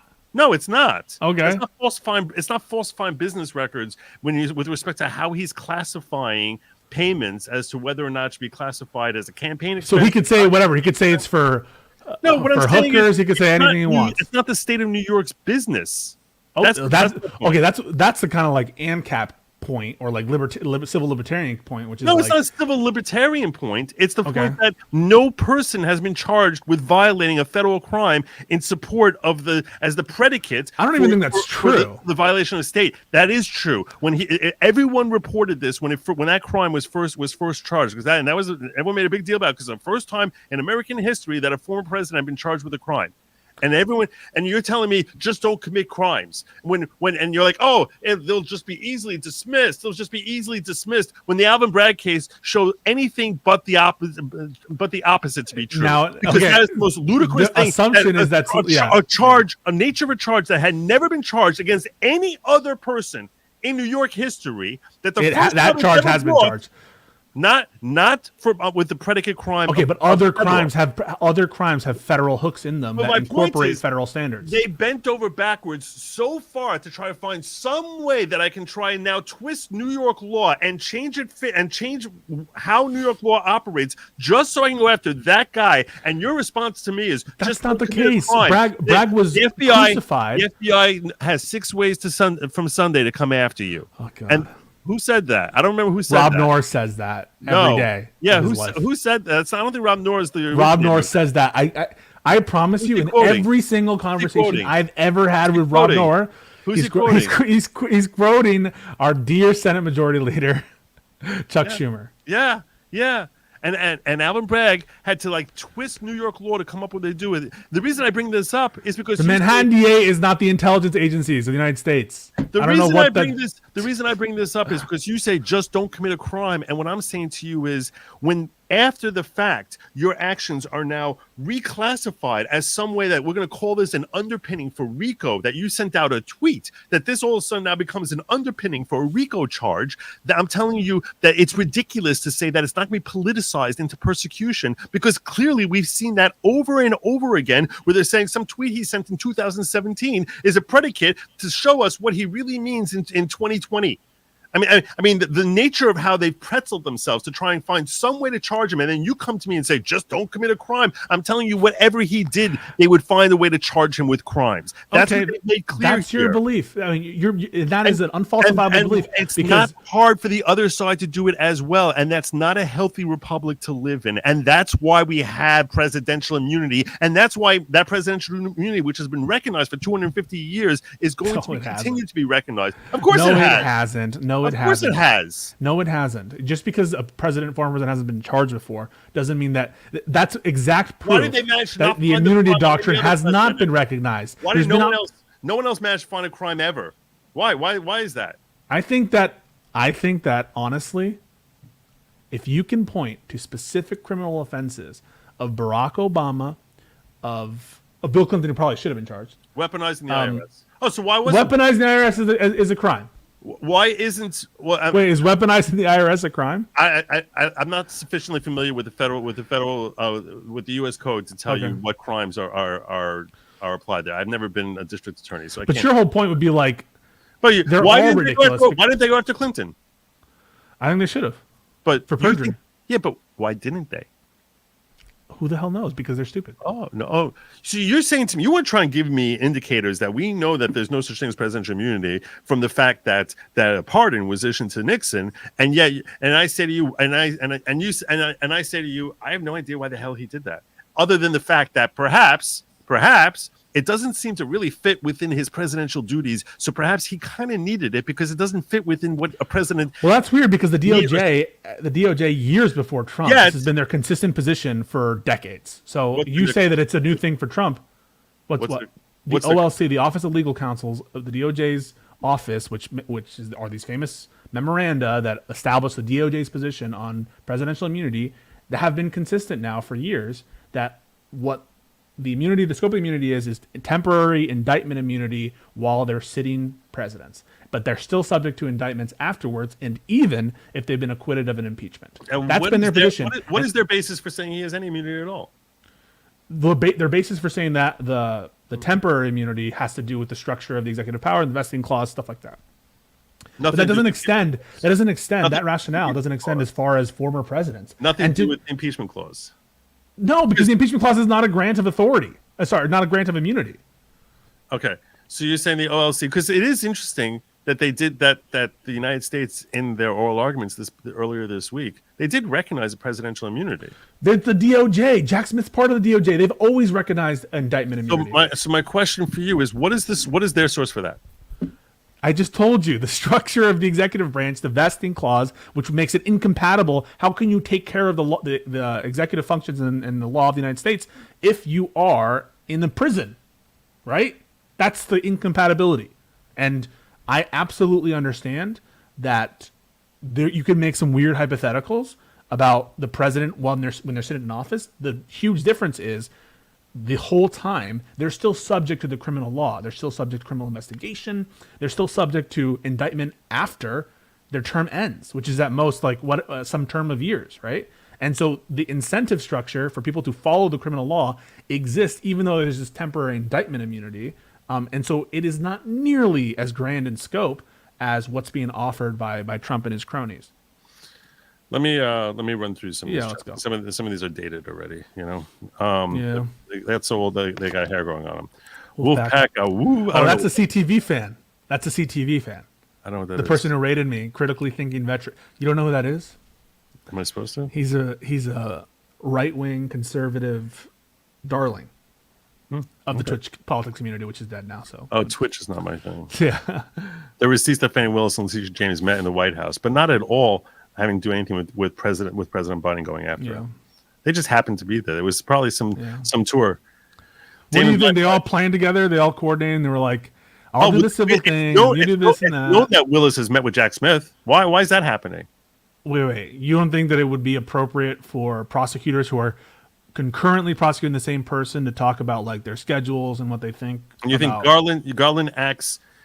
He acts in accordance with Biden, or he doesn't act in accordance with Biden? What do you mean in accordance with Biden? I'm saying is, do you think that Biden gives him any instruction or not? I don't think Biden. What about his circle of people who actually are? No, I don't think there's evidence of that. That's what I'll say. No evidence of it. What's the evidence of it? Show it to me. You got proof? You saw the Hunter Biden story? You saw that? What about it? He's under indictment. He's finally he's under indictment. He was under indictment for months. The whole thing with the whole situation with David Weiss and the whistleblowers coming out and you saying, talked to David Weiss. That's an investigation that was started by the previous administration, and that's the U.S. attorney from the previous administration. Yeah, you think he was trying to help Hunter?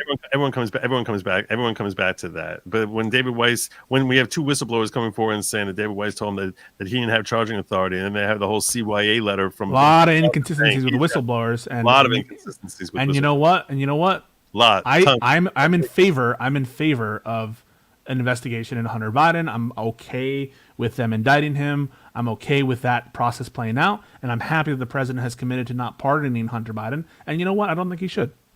I think that he's committed to not pardoning him. I didn't even know about that. I didn't hear about that. He did, yeah. When did that happen? Months ago. Yeah, I don't think he's going to honor that. Okay. And I'll tell you this much: I don't care about Hunter Biden. And I really brought him up. Everyone seems to care. No. I'm just saying, like, I brought him up to point double out standard. Not double standard. To point out that Garland is a lapdog for this administration. Garland appointed David Weiss as special counsel when David Weiss requested it. Garland promised not to interfere in that investigation. There's absolutely zero evidence that Garland interfered whatsoever in that investigation. Damon Blackfire says Alberto Fujimori and Carlos San Menem were less corrupt than Biden, and Alfredo Stroessner was less bloodthirsty and anti-Semitic than him. That's absurd. Alberto Fujimori was like literally closed down the Congress. He did a self coup. He dissolved the Congress of Peru. You guys are taking drugs. You are absolutely have Biden derangement syndrome. The comparisons here are crazy. Really? Yeah. So you think that everything that happened with Hunter is totally okay? What do you mean everything that's happened? No, I think I'm saying when he got paid $5 million from a Ukrainian oligarch for a position that he has zero, that he doesn't even speak freaking Ukrainian, and he has zero background in that industry, that you don't think that was influence peddling? I'm sure he was trading on his name, but prove it's a crime. Prove that Joe Biden's involved in any way. Oh, he was involved. He's on the phone all the time. He's meeting with them for dinners. You could shake your head, but like there's no evidence whatsoever that Joe Biden had any substantive discussions with anybody. What do you mean? He doesn't have to have substantive discussions with anybody. Yeah, what you're saying is that we have a new theory of crime where you don't even have to intend for anything. And he did intend. What did he intend? He intended to help his son peddle his influence. How? How did he help? Apparently, they helped him get rid of they helped him to That's bullshit, and you know it, and that's why there's absolutely zero proof of that. What are you talking about? The firing of Victor Shokin had nothing to do with Hunter Biden's role on the board of Burisma. There's no evidence for that whatsoever. Tapper saying debunked. It's been debunked. Well, you want to talk about it? I'm pretty well informed on the entire scandal. I spent like weeks debating Rob Knorr about it. So if you want to get into the weeds and nitty gritty and the difference between Shokin and the other prosecutor generals before him, and the policies and who said what when, I know when the ambassador to Ukraine made his speech in Odessa condemning the corruption of the prosecutor general's office, including specifically. You know why Biden was sitting down and having dinner with that Russian mayor? You know all this stuff, right? Say more about that. What I'm saying is when Devin Archer was testifying under oath about how he met for dinner with that wife of that Hunter did or that Joe did? Joe did. Okay, I missed that part of the transcript. The part that I recalled from the transcript was Devin Archer saying that he had absolutely no evidence of any impropriety or corruption of Joe Biden. Yeah. That's what I remember. Oh, okay. I understand that that's what you remember because he doesn't have any physical evidence of that. That doesn't mean no one seems to. So your theory about this whole thing is that Hunter Biden. Why do you think he got this job? Because I think that the Ukrainian. What does trading on his name mean? It means that people who go on boards are very often prominent people, and having a prominent person on your board may open doors in terms of people they're willing to talk to, doors they can open in regulatory agencies to have discussions with. People can talk. It is true, yeah. Like the vice president. But hang on a second. There's no evidence whatsoever that Joe Biden did any action to benefit Hunter Biden. No. Hunter there Biden. There is. What is the evidence? The evidence is that he's on the phone with him 20 times when he's in a board meeting with these people. It's his dad. No one calls their dad in a freaking board meeting. Hang on a second. You don't know. Devin Archer. I'm not alleging. Devin Archer testified under oath, I'm not alleging that he basically told these oligarchs that he's going to do favors to them. The reason he does that is to show, just take care of the reason he does that is to establish in their minds that, hey, I'm the vice president and my son is sitting there with you. That's why he's doing that. Devin Archer testified. You can pretend to be ignorant about it, but stop pretending that Hunter Biden has anything to trade in on, that he's getting millions of dollars to sit on a board, other than to present the notion that if you give me this job, you have influence in Washington. And, so Joe Biden's supposed to not pick up when his son, when his son calls, he's supposed to be like, click, no, sorry. No, quite the contrary. Joe Biden calling him in the middle of a meeting, or him calling him in the middle of a meeting, is bizarre. And don't tell me that happens at board meetings. It doesn't happen unless your father is someone who is highly influential, and his influence is what matters to the people relevant. Because I'll tell you something: if it's Tom Hanks' son. If it's Tom Hanks' son, they're not calling Tom Hanks in the middle of a freaking meeting. Do you know that? You know who Chet Hanks is? Yeah, I do know who Chet Hanks is. I do. What I'm saying is Chet Hanks not calling him in the middle of a freaking meeting. Maybe not. But listen. But wait, he's influential. Everyone knows Chet Hanks. Oh my gosh. Chet Hanks is not on the board of these companies. Chet Hanks is doing his own shit. Why is that? Why is that? Because he has no influence to peddle. That's why. Tom Hanks has influence, bro. What is Hunter Biden name? What is it when you say the Biden name? What does that even freaking mean if not for Joe Biden was the vice president of the United States? Okay, I'm sorry that we live in a world in which you can't erase it. He can't change his name. He's Hunter Biden, and he's getting opportunities. Just like when Jared Kushner gets opportunities. On the phone with him, when Tony Bobulinski is testifying about meetings that he's having with him, when they're writing 10% for the big guy, and I don't even care if they gave money to him. What I'm saying is, even if he never took a single penny, the fact that he's helping his son trade on his name to the point that people think, how is it helping? The fact that he's helping them sell the idea, he's helping his son sell the idea. It's his son. Helping his son sell the idea that if you give me money, you will have influence in Washington. Even if he never did the Victor Shokin thing, even if he never did anything at all, just helping sell the idea. Stop for a second. Bro. Stop for a second. Let me finish my point. All right? Stop for a second. Let me finish my point. That helping sell the idea that Washington is for sale at its highest levels, a heartbeat from the presidency, that if you give money to my son, that helping him sell the idea that will have influence in Washington is the most disgusting, corrupt perversion of what America is all about. You're basically saying we are the same as you corrupt oligarchs, that if you give him money, if you give money to the right person, you will have the ear of the White House. That's essentially what he helped his son sell when he got on the phone with him. And the fact that it doesn't outrage you is disturbing. I think it's unsavory for Hunter Biden to do that. He shouldn't have done that. Oh, but you support Donald Trump. Now you're recognizing that. I always have listen. You can watch and anyone who thinks that I'm like right now coming to the realization that Hunter Biden did unsavory things, it's bullshit. You can go watch a dozen debates I've had Rob Noah. I always say it was wrong for Hunter Biden to go to work for Burisma at that moment. It was clear there was a crisis, and it's a clear conflict of interest. He shouldn't, or appearance of a conflict of interest. He shouldn't have done it.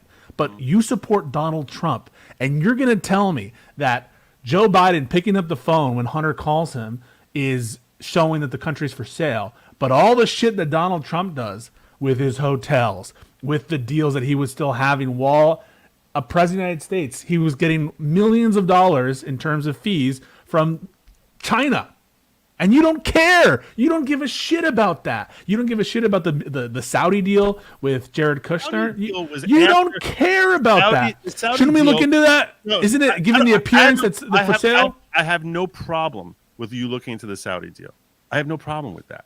Okay, but your problem was the appearance, the mere giving of the appearance that the country's for sale. Whether or not it actually was, that's the problem. It's disgusting. It's the grossest thing ever. No, it's that Donald Trump is the poster boy for that shit. No, because he was helping sell it. When Joe Biden wasn't helping shit. Of course he is. He was picking up the phone when his son calls him. Let me tell you something. He's not a stupid man. Okay, at least he wasn't. Okay, that's convenient. When he was vice president, he wasn't a stupid man. Okay, he's been in politics a long freaking time, 47 freaking years before he becomes president. Okay, he knows how it looks when he's on the phone with his son. He knows exactly the image it presents. It's very easy for him to say, "Don't you ever effing call me on the phone when you're sitting in a board meeting with those people." He could have easily said that, but instead he's like, "Hey, what's the weather? How are things going out there? Oh, things are fine. Oh, yeah, okay, yeah. So you make sure to call me again next time when you have a board meeting." So there's 20 different times that he's calling him. Don't tell me that someone who's so savvy. So Beau Biden just died. Your son just died of cancer. Oh, how many times are we getting about boo-hoo about freaking Beau Biden? I'm so tired of hearing about Beau Biden. And so in this Biden. exact time period, you're mad that that Hunter Biden, who's on a crack, who knows why you're calling at any moment. Oh, I don't know. He's earning $5 million while he's on crack. He's earning $5 million while he's on crack. $5 million, yeah. Yeah, while he's on crack. This crack addict, because his name is so influential, and he doesn't ask him, "Hey, how did you get that freaking job? And what are they expecting you to do?" He doesn't ask him that. Oh, no, he's totally innocent. Got nothing to do with this. Nothing at all to do with this. Wake up. He's Come a different on, person. He's a different person. No. Forgetting what I'm saying is this: it doesn't matter if he's a different person. He's helping him sell the idea, and frankly, I think it's foolhardy. Isn't he helping him just by being his dad? I think you have to be naive. I think you have to be grossly naive to think that he didn't take money, considering the text messages where he's like, "At least I'm not going to charge you 10% the way Dad does. Okay, I'm not going to take a cut." You are totally taking that out of context. Oh, you should totally taking out of context. 100% taking that out of context. Taken out of context. But so I'm not even your standard for he got money. I'm not even accusing him. The 10%. You are. You're saying it's crazy. No, what I'm saying is, even if, despite the 10% for the big guy, despite the fact that he's sending text messages saying, yeah, I'm not bank records. I'm not going to take stuff from you. Transfer documentation. There were, by the way, there supposedly they have documentation. That's part of what Comer. Yeah, that he gave him like $1,000 allowance or something. What's the next thing? He lent him $2 for a candy bar. I haven't gone through those because, like I said, I don't care about them coming after Hunter Biden because I'm positive I'm positive he will pardon him. Okay, which is why I don't care about them going after Hunter Biden because I don't care what promises. Wait, you don't care about the corruption of pardoning Hunter Biden for his obvious crimes? Oh no, I don't care about that. Okay. I don't care about the fact that he will. The reason I don't care about that is because I reckon I'm sufficiently aware to recognize that virtually any president would do that for his son. What if he doesn't? What will you say then? Oh, it looks like he's principled. No, I would say he's probably waiting for the election. Dude, there's nothing. This is the state we're in, folks. There is nothing that Biden could do that Joe would say like, "Wow, what a good dad! Oh, what a principled person." If he takes the call, he's supposed to be like, Hunter, don't you ever fucking talk to me again. Don't call me at all when you're in a board meeting. You're in a board meeting, dude. That's your standard for corruption. That's not my standard. He's going to dinners with the wife with that Moscow. So the exchange of pleasantries, with your son. Yeah. You ever been to a dinner with Biden with Joe Biden? No, I haven't gone. Why not? Why didn't you get that? I don't have his number. You know that when they issued sanctions against Russia, they had certain oligarchs who were excluded, and she happened to be one of them. Wonder how she got on that list. Wait, who? The mayor of Russia? Yeah, that who's that Moscow? Some of my chat's gonna know the woman from Moscow who whatchamacallit,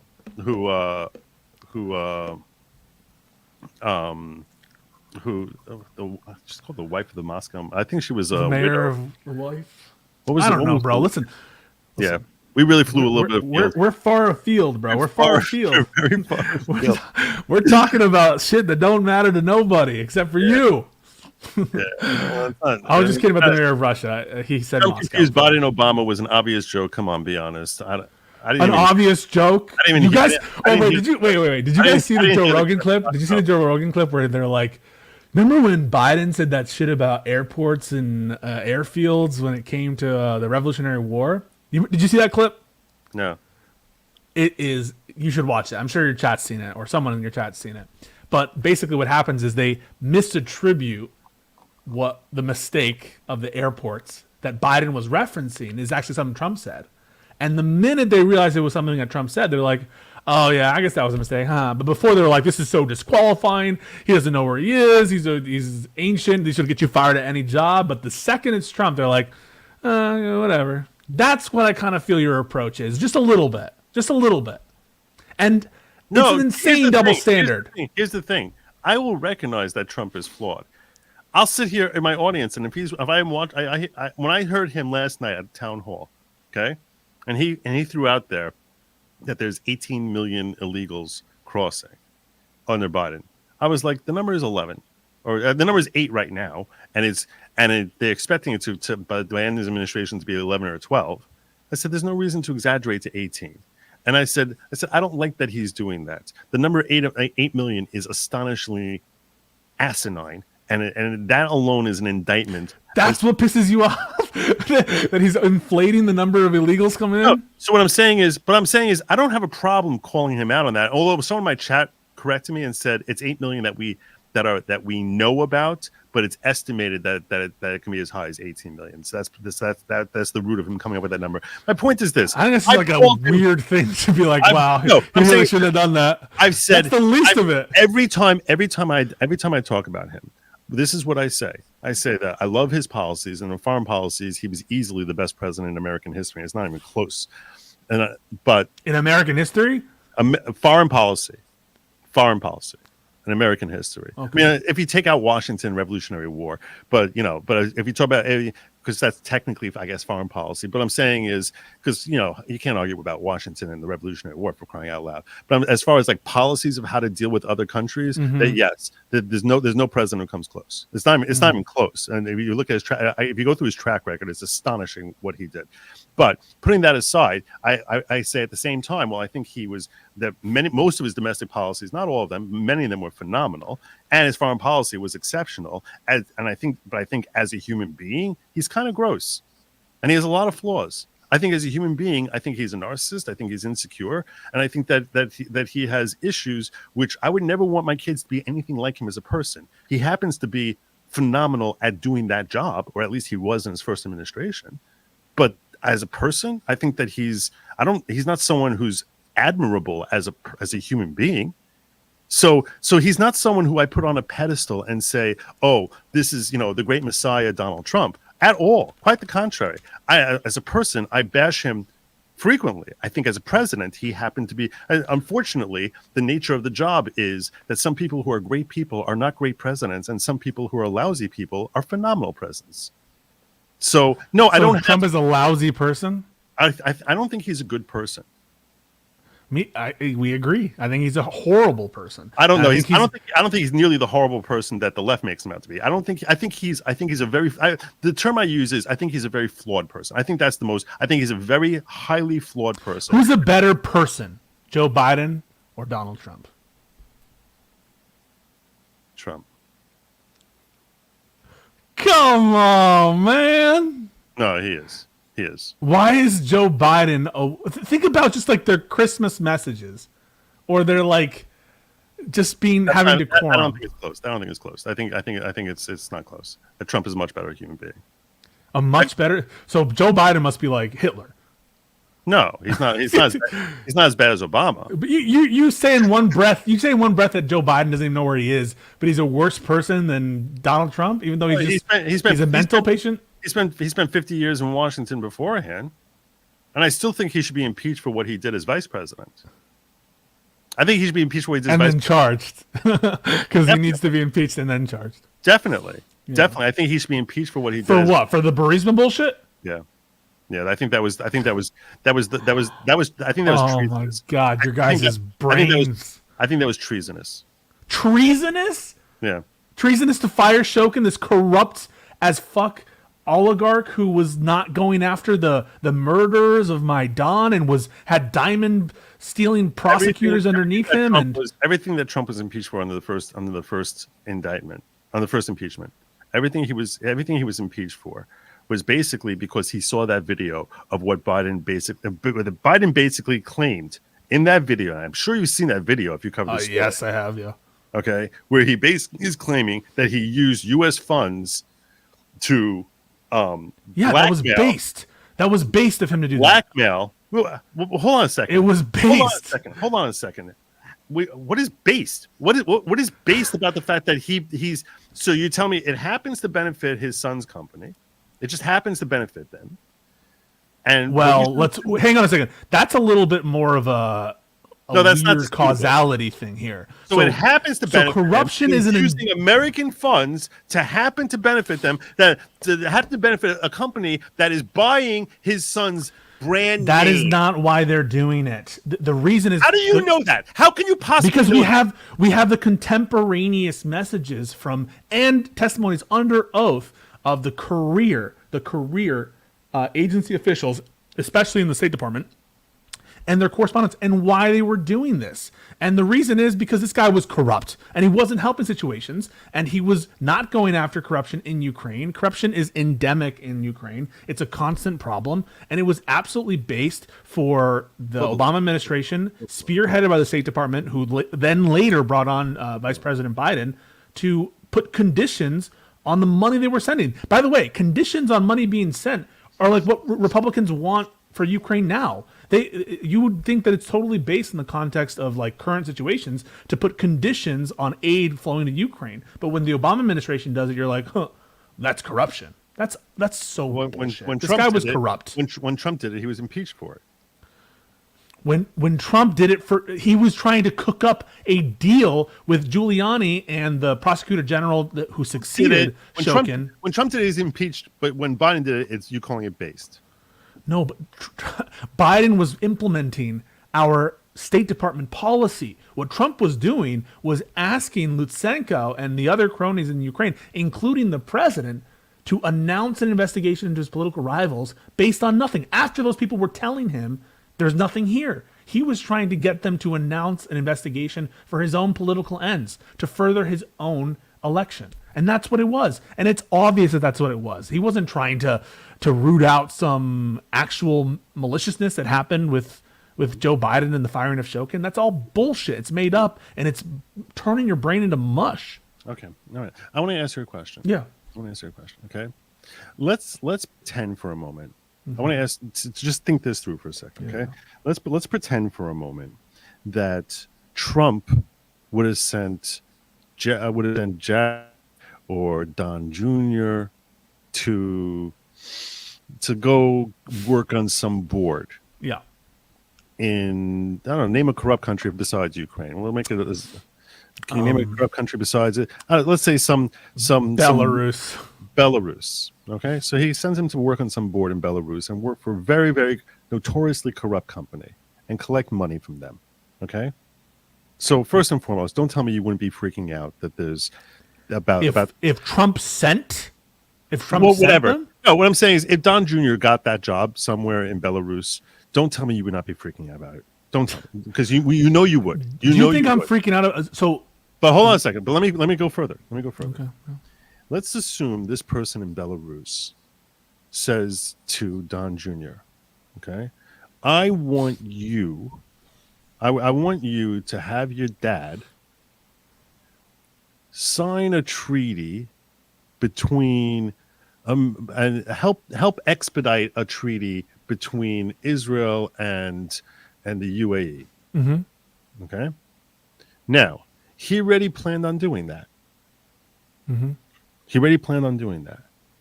And it's positive for the Middle East region. It's positive for everyone. There's a lot of great things about this. It's only all good. But he makes this corrupt oligarch in Belarus believe that the reason it's happening is because he's giving this money to Don Jr. Mm-hmm. You see what I'm saying? Mm-hmm. In so doing, he is helping sell the notion, even if he was going to do it irrespective, that he never was asked by this guy, that Don Jr. never had this job, but that irrespective of that, he was planning on doing it anyway. But if he takes money and helps sell the idea that the reason this is happening is because you're paying money to my kid, that is, to me, treasonous. And the reason it's treasonous is because you are helping sell corrupt people across the globe on the idea that DC can be bought. Even if you're not bought, even if you would have done it anyway. So you can sit here with all your explanations about how Shokin was crap or Shokin was this or whatever, Lushenko, and you can come up with all your stupid, childish. Talking about the facts of the matter. No, I'm saying is irrelevant. It's not at all relevant because the idea is not the idea is not at all whether or not this is a good thing or a bad thing or a positive thing, or this is standing up for democracy or truth, justice, or whatever. The point is, if you are selling the idea to these people, the terrible people of the world, that you are for sale, that is a stain on America that can never be erased. Let me start with what I agree with you. I totally agree that there can't be a mixed motive here. That if what's actually motivating for you is some unsupportable or corrupt end, and it happens to coincide with a legitimate end, I would call that corrupt regardless of the outcome. I'm not here to say that mixed motive in terms of personal benefit and the benefit to America writ large, with some room in understanding that presidents do a lot of things, to Alan Dershowitz's point, because they think it's in the benefit of their election, but presumably it also happens to coincide with good policy. I'm reasonable, okay? I understand that presidents want to do things that are popular. They want to listen to the constituents. There's some room for that, for sure. But I agree with you at base that you're not allowed to use those circumstances for your own ends. And so in those situations, I would say if you hadn't recused yourself from that situation with that connection being there, it would be problematic. The problem in this case with Joe Biden is there is no evidence that Joe Biden, any part of his decision was based or he had a reason to believe had to do with Hunter Biden's situation or Burisma's situation. It was all entirely informed by uncontroversial policy at the time, and any connection to Biden has not been proven to Joe. I've gone through the connections with you. Okay. Oh boy, please argue illegal possession of documents, please. I think we already did a little bit. Yeah, that's when she sent that a while ago. I apologize for not getting to it sooner. Yeah.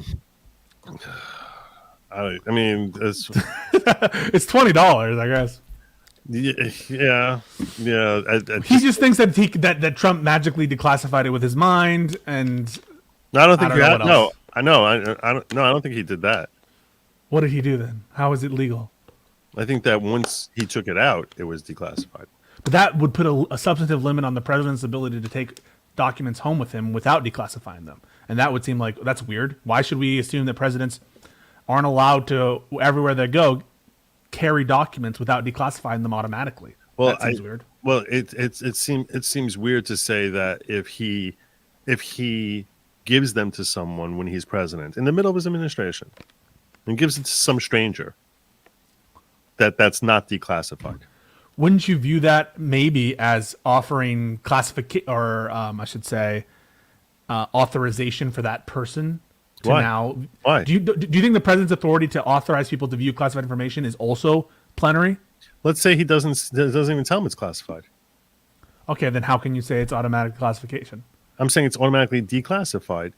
Why does it just automatic authorization for the person he's giving it to observe? He might, if he doesn't know the person's name, he just starts handing out. He takes a list he takes a stack of classified documents, starts walking through Central Park, says here. That's a situation. Okay, there are certain situations where I agree with you that the act is so obviously manifests that intent that I will be like, okay, if I'm assuming the president has unlimited authority with respect. Let's say he doesn't realize it's declassifying it. Let's say he doesn't know that. I think there needs to be an intent. Yeah, I think there needs to be an intent or some kind of. Why? How else could that be there, Joe? Are you telling me that you could unintentionally declassify things? 100%. Because the action itself serves to declassify it. Doesn't it have to be in that Central Park Yeah. incident? In the Central Park incident, if he doesn't realize that this is now legally declassified for anyone. So if he accidentally leaves behind the paper. No, not accidentally. If he intentionally does an act which can only manifestly show that these documents with the intent, right? So I assume when you're showing people the map intentionally in Central Park, that maybe that act is incompatible with anything other than a declassification act. I might even grant you that, but right. He takes out some classified documents and just starts reading aloud from it in the middle, and then says, "Oh, okay, whoever, I'm gonna have an auction on this. Whoever wins at the end gets it." Okay, and he doesn't realize. And he doesn't realize that whoever it is that he doesn't realize that that's declassification. And he'll be like, it's cool. You'll be able to own classified documents. Let's say he actually believes it's still classified. Okay. He's like, yeah, you'll still be able to own it. Yeah, you'll be able to own it. Yeah. It's classified. Do you think it's still classified? I don't think it's classified. No. I think that there is both a subjective and objective component to it. So I don't think that mere subjectivity is enough. So like, if it was, you could be like, I am signing this declassification memo, but in my head, it's still classified. And so I think there have to be both of those factors. Like you have to want to declassify it or want to classify it or whatever. And you have to make an act. Is much harder. It's much harder. Okay, sure. Whatever. Let's just talk about declassification. You have to manifest that intent in an objective way, in a way that's perceivable by the world. And you also have to have the subjective intent. I think both of those are required. In a way that's perceivable by the world. Yes. So I don't think it's clear enough for me for you to just take stuff with you home that is an implicit declassification because it's totally consistent with. So if he's packing them up, and he knows he's leaving the White House for good, is he not giving them to himself as a classified person, to himself as a declassified person, and thereby declassifying? No, I don't agree. Why would that not be? Because there's give it to 8 billion people, but not himself. No, I don't think he could definitely give, when he's still president, classified information to other people. But the question is, are you still authorized to have it after your presidency ends? So in Central Park, that guy has to give it back when that administration ends? If you've authorized someone to have classified documents, my understanding is if you take away that authorization, then you don't have the right to hold on to those documents anymore. You're correct. I agree with you on that. But when there's a manifest declassification via your action, it's the documents. It's not on the individual. It's the documents themselves that become declassified. No, because why would they? Why would we assume that anytime someone Central Park example? No, but that is an act that is so clearly manifested intent at the moment of distribution. You're clearly manifesting. Similarly, clearly manifest is that when he sends them to himself, so that he can he knows the only time he's going to have a chance to even look at them is when he gets home after he's no longer president. It's manifest that he is declassifying them, even if he doesn't realize that that's what the action does. Even if he's not legally savvy. Yeah, that's I think that's garbage. Why is that garbage? So the president doesn't have the authority to take home things without. No, he does. But here's the point: that the fact that he's shipping it out during the last days of his presidency, boxes and boxes of stuff that he can never possibly review over the next day, makes it evident that he is declassifying it so that he can look at it later. I think if he drops it in the mail to himself on a 3-day cruise ship, on a 3-week cruise ship, and it's going to come there in 3 weeks. You think that's still a classified document? He does it while he's still president. Yeah. Puts it on a ship. You think it's still classified by the time it gets there? Yes. When he's clearly sending it to himself that he cannot look at them. Because I think that's consistent with the criminal. I think that's consistent with the criminal mindset where you're not trying to affect the status of those documents because you're not trying to declassify them, but you are trying to withhold them. Why would he not be? So you're saying, so this is how you're interpreting it. You're interpreting it that he's trying to put himself in violation of the law. Or there's two ways to look at it. I think it was criminal. There's two possibilities here. A president who's doing this is doing one of two things. Either he's declassifying it so that you can look at it later, or he's not declassifying it so that when he looks at it, it's a crime. If he wants to declassify it, why doesn't he just write? Which makes more sense to you? More sense to you? No, answer logically. Okay, let's pretend that he's not trying to declassify them. And guess what? We know this for many reasons. Number one is it could have been so easy for him to declassify it in a second if that's what he wanted to do and make it so abundantly clear to people. And number two, he admits at least some subset of them are still classified. No, he doesn't. Yes, he does. That's a lie. He literally says, I could have declassified it. Yeah, but we don't even know what he's holding in that moment. No, come on. Are you doing this argument? What's this? What argument do you think I'm making that you think that he was just showing him a newspaper clipping, or he was just a production, a Broadway? You don't know what he's showing him. Do you? Okay, we have Jack Smith has talked to whatever media person, I forget her name, and I believe she's saying that that's what was shown to her. It makes complete sense that that's what it was being shown. If someone was on tape saying, by the way, this is the murder weapon. This is the gun that I used to kill Biggie. That's evidence that is the gun. That's a admission. Why would you say this is a map? If he's holding a picture of that gun, he's also saying this is the gun that I used. Come on. I don't know. You're making an assumption. And I'm assuming he's innocent. I don't know. I'm one of these crazy people who assumes innocent. Except for Biden. And for Biden, I need to finish this. For Biden, your evidence of a guilty intent is him picking up the phone when 100 calls. But when Trump is on the recording saying, I could have declassified it, I didn't. This is Milley's plan to invade fucking Iran. You're like, it could be a fake newspaper clip. It could be anything. Who knows? We don't know what was he shown. Was talking about. It is an absurd double standard. Supposedly, no. Here's the thing. Supposedly, they were talking about some article in the Atlantic when in that. Here, I want to ask you this: in your brain, how are you envisioning this? This is what position do you think he's sitting when he's with this reporter? You think he's sitting right next to her? You think that's the way it is? That he's like, oh, look at these. I don't know. Why does that matter? I don't know. Because I've never seen him in an interview sitting next to someone. Ever since he's been president, I've never ever seen that. So what I'm saying is he's holding. So what I'm saying is he what never is he sits showing- next to people. Maybe it's because you've only seen him on one-on-one interviews in that format. But I'm No, pretty sure I've seen him I think sitting next to people I think before. it's actually likely a Secret Service thing. It's likely a Secret Service thing. Okay. But what I'm saying is that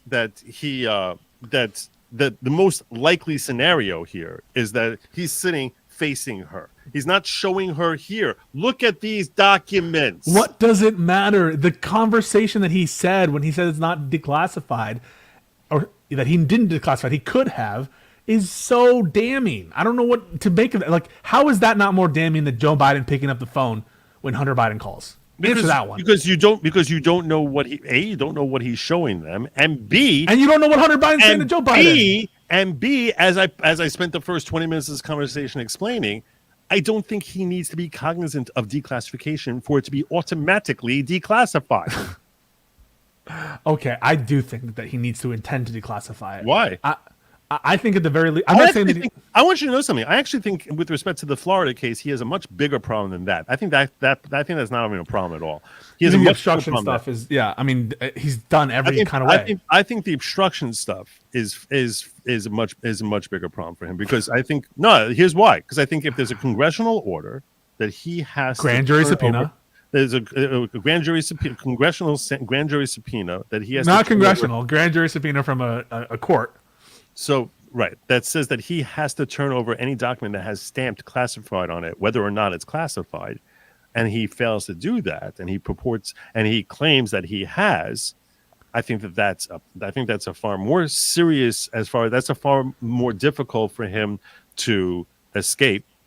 I don't disagree. liability for. I don't disagree, because no matter what, he's screwed, because unless you take the unintentional declassification theory, I guess he could unintentionally declassify things and then not be aware of them. But then he also is moving boxes. No, there's no way he's done. I mean that conviction. I don't think he's done. I don't think he's gonna. I think he's. If he doesn't, it's only because Eileen Cannon. That's it. I mean, it's not Eileen Cannon. It's not Eileen Cannon. It's Florida jury pool is going to be very favorable to. Okay, but in terms of the facts, if the indictment only alleges true things, I don't think that there's a way that he is not culpable for that conduct.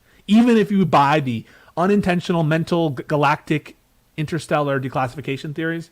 And by the way, I saw some people in my chat saying, like, classification doesn't matter. Listen, for the purposes of the discussion, the difference between national defense information and classified information, for me, the overlap is not that relevant. I would think the president has a deference with respect to national defense information, just as he would have deference in the classified information case. Not saying it's exactly overlapping, but I don't think it's that useful. I think he's as likely to win California in the 2024 election as he is to be convicted by a Florida jury. I think it's about the same odds.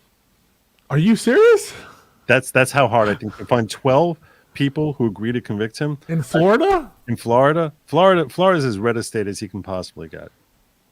I think they will struggle to find. Now maybe you'll say Miami is a little bluer, but I'll tell you right now, I think that Miami usually votes blue. It's usually more blue than not. Yeah. It's the first time in a while that it's red. Yeah, I think that this is the choicest jurisdiction venue he could have possibly hoped for, and that's why I think that he's not going to get convicted. Okay. By the way, and like I said, I actually think that's probably the only one where he actually arguably has committed a crime. I think it's corrupt that they're going after him for it. I think that that's a reflection of the corruption. Are you telling me that it's corrupt that they're going after for the classified documents, even though you yourself are saying that it's likely he doesn't have a good response to the obstruction stuff? Yeah. Because I said before, I don't want presidents. No. But this is all after he was president, so it doesn't matter. I don't want. It would not be an immunity thing. That's why I said. But I agree with you, because it's actions taken after the obstruction would be after his presidency. Correct. Yeah, it would.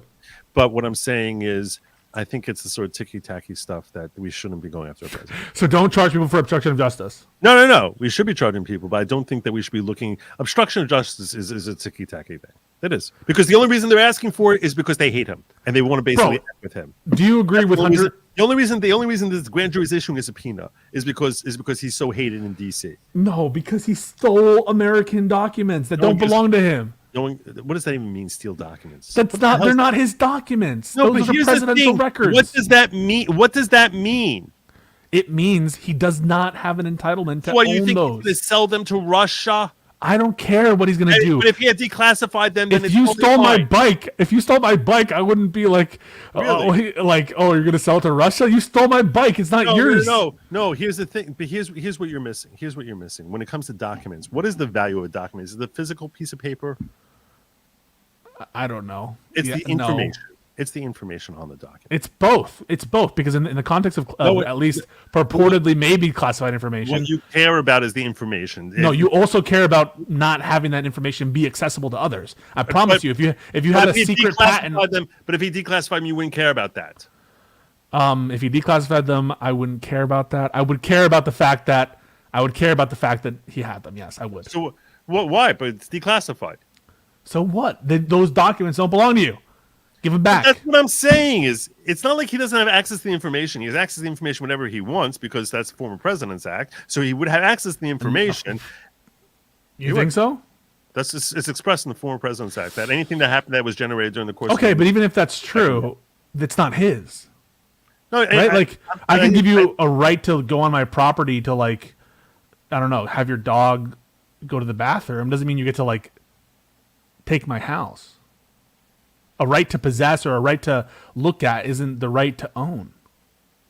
No, I understand that, but what I'm saying is the difference between that's why I'm saying this is such a ticky-tacky thing. It's such a tiny ticky-tacky How is it thing. ticky-tacky? I don't even know what the fuck Because that means. It's ticky-tacky in that it's petty. It's childish. That it's because we don't like you that we're going to make you give back these documents that otherwise if it wasn't... No, because they actually fucking were classified. They're actually super sensitive documents. No, but and here's the thing. They know he could have declassified them. And that's why they said, even if you declassified them, we want them back from you. So what the hell is that? Why do you want them back from him, even if he declassified? Because in the actual reality, the reason why this is important is because they are classified and they are sensitive, and everyone knows it. That's ridiculous. Because let me ask you this: what steps do you think he needs to do to declassify? He has to manifest it at least. Okay. He has to manifest it. So and he doesn't have to report intentionally. it, right? He has to do it intentionally. He doesn't have to report it, right? He needs to be able to prove it. So at what point would he? But here's the thing: they don't know that he didn't do it, and for all they knew, he did. For all they knew, he did do it, but they didn't care about that. They say we want it back anyway. Then prove it. Then prove he declassified it. But why are they doing that to him? It's because it's Donald Trump. Get out of your freaking Donald Trump hating head for a second and just think logically. Why are they doing this? Let me ask you this: do I think that Obama took four billion documents? We're not doing this. Wait, are you really serious? You're going to compare it to Obama? Do I care? No. Who does it technically belong to? It belongs technically to the United States. So what? Do I think that they should go punish him? Yeah, if I was petty, I'd be like, yeah, you should. Then a whole freaking grand jury. Oh, we gotta get these documents back. Oh my God, if we don't have the documents back, America's gonna collapse. Wait, so can I ask you? So if it literally contained, I'm just gonna do whatever hypothetical. If it literally contained covert operatives in other countries, in North Korea and shit. Don't give a damn. Really? If it resulted in service people and agents being killed in the field, you'd be like, who cares? He has the right to do it. I don't care. It's petty to go after him for it. It is petty because he could have declassified them. Okay, so because he could have declassified them, it's always petty to go after him. You want to know how it's petty? Because if it wasn't petty, they would have just said any classified documents. Oh. Are you seriously going to say that because they specified with classification markings that makes it not petty or that affects the pettiness of it? Of course it does. Of course it does, because it manifests that we don't care if it's declassified. We want them. We want the shit. We want a review. We don't even know what you have. Give it to us. They don't even have a way to know what he has in his possession. Collusion, big fan of Boy Toy special prosecutor made multiple White House visits. Nixon was pardoned to prevent him from having to be impeached. I don't understand that. Wait. What did he just say? Nixon was pardoned to prevent him from having to be impeached. No, he resigned before he was about to be impeached. Yeah, he resigned so they wouldn't impeach him, although arguably I think they could have impeached him anyway. But I think they figured that once he's resigning, they're not going to bother.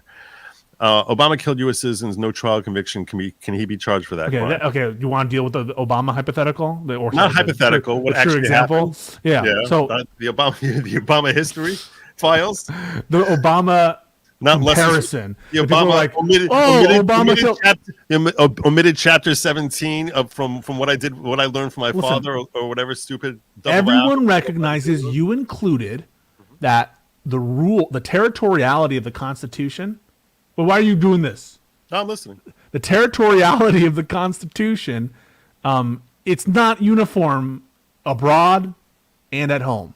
And so there are absolutely different rules constitutionally and for statutory purposes for conduct at home and abroad. Everyone recognizes it. Doesn't mean that you can't make certain things crimes abroad, but just that there are understandably different rules and different provisions that apply differently based on where you are. And there's a whole doctrine that I don't want to get into or know a ton about anyway. But we were at war, and we still are at war in some ways, against radical Islamic terrorism. Do you agree? I don't know what that means. Is that a country? The United States of America. Is there a country named Radical Islamic Terrorism? Are you going to deny that we weren't at war with terrorists in the aftermath of 9/11 with Al Qaeda, ISIS, and the related organizations? We were at war with ISIS until Trump eliminated ISIS. That was part of his phenomenal work in foreign policy. Okay, cool. You don't need to. You don't need to do that to Trump every time that we. Get you brought up ISIS, and okay. and I will you at least I'll Will stop. I give Trump credit for defeating ISIS without loss of a single American life? Yes. Trump killed ISIS. He defeated ISIS. And he deserves credit for that, right? Yeah, he deserves all the credit. I'm pretty sure the people who flew jets deserve some credit too, and the people who the military people. Strike. It was a drone strike. Okay, does Obama get credit for killing Osama? He was dead already. Come on, dude! This is why people accuse me of being a rat bastard. I think the Osama thing. This is what I credit him for on Osama. I'll tell you, this is what I credit him for. I believe in my heart of hearts that Osama was long dead. Oh, but I still think, even though I think he was lying to the American people, I think that it was a good lie. I think it was the right thing to do. So I credit him. And even though it benefited him personally and politically in a million different ways, I still think that given context of America feeling such bitterness over 9/11, the idea of him dying peacefully rather than being put to sleep by an American Navy, an American Marine, the idea of him living to the end of his days without meeting his maker courtesy of some American soldier would have been damaging to the American psyche. It would have been like, oh my God, I can't believe we never got him. So I think it was a lie, but I think it was a very, very good lie. I think it was a positive thing that he lied. When did Osama Bin Laden die, and why do you think he died before? Well, there's Obama? no body. There's no body. It's very sus. That's very, very sus. That's your that's your heart of hearts. You're like, no, because I'll tell you, we all wanted to see the body, just so that we know we got it. Didn't they take pictures? No, took pictures. No, never. They never took pictures. They never took pictures. No. Maybe they're just declassified or classified. Perhaps if it happened, yeah. Someone says they did in chat. They did what? but I remember when he died that I was dying. And we were all dying to see a picture of his. So your evidence in your heart of hearts, Obama lied about Osama, but it was a good lie because there was no body ever that you saw, and so that you no one saw. All right, so let's get back to business, right? Yeah. So we were at war with terrorists who attacked us and who continue to attack us and attack our allies in France and other places. You remember that. Mm-hmm. And so in that context, in a war, when you are attacking a foreign or a domestic combatant and you accidentally kill an innocent who's with him or close to him, that I don't think is murder. And I think just like you can see justification in the context of police officers where you have a justification to shoot a target and you kill someone by accident, that's not murder. Now, if Obama intentionally killed a non-combatant American citizen, you could have a different story. So it'd be manslaughter. No, I don't think so. I think if you're justified in taking the shot, it's not manslaughter. Manslaughter is criminal homicide. Manslaughter is unjustified. If something is justified, then it's no crime. All right, so that should be. Shouldn't there be an investigation and charges so he can defend himself? No. Why is there any evidence that they did so? Surely look, you would want some evidence initially before you charge someone. This person dropped dead as a result of a drone strike that Obama issued. So should there not be, some sort of special investigation to see whether he killed this American soldier by gross? Yeah, I'm fine with an internal investigation. But that never happened. I'm fine. You don't know that there was an internal investigation into what happened. You don't tell me it wouldn't have been reported. Or you think there was some private internal investigation? Maybe they ran it up the chain. Right. I don't know, but it's not the same as SEAL Team 6 doing a strike on Pelosi, bro. And anyone who tries to compare it is being. I agree with you. It's not the same as that. It's not the same as that. That I agree with you on that. He would wait until conviction to pull out the pocket part. He would wait until the pocket pardon. You know what you're gonna come up with next, Joe? You're like, he doesn't even need to intend to pardon himself. No, he does. It's just so obvious. It's so obvious that. No, he definitely needs intent. Okay. He would have to, and it would have to be in writing. Armed and dandy. Wait, why does it have to be in writing? Where does it say that in the Constitution? He has to be in writing to pardon. This is interesting. I never. Actually yeah, that's right. Think about that one. Yeah. He said it to himself. No one was there. I don't think that'll work. Mm-hmm. Joe, don't forget super cognizant Biden once called out for Jackie Worlowski at an event, even though he knew she died a month before. Yeah, very cognizant. Obama killed al-Awlaki and his son, U.S. citizens, both born U.S. intentionally, had choice to capture and charge, but killed instead, posted in locals. He intended to kill the son as well? I don't know. I got a few locals chats here. I mean, Biden killed but someone who flew a plane killed a bunch of Afghan citizens, when they thought they were terrorists. Right? There was like 17 people in the pullout who got killed by an American bomber or a drone or something. But when was this? This was in the pullout, I think. I don't know if people remember Afghanistan pullout. Yeah. The Biden presided over it. Yeah, the 13. It was some team number of people who died. 13. Yeah. And they were innocent, completely innocent. Yeah, It wasn't intentional to kill the innocent people. They thought they were combatants. They thought they were Talibans. I mean, he was completely incompetent. Well, I don't think you can't have it both ways. You can't be like Joe Biden. He was incompetent in assessing the intelligence. I think Milley's incompetent, and I think. Obstruction. Well, you think that's a normal thing that you should leave behind $85 billion worth of military equipment, like they're a pair of socks at a camping trip, and leave. I hate this meme because people who are against the pullout will say no because you shouldn't have pulled out in the first place. But if you the pullout, I'm fine with the pullout. Can't stay there forever. I'm fine with the pullout. I'm simply saying.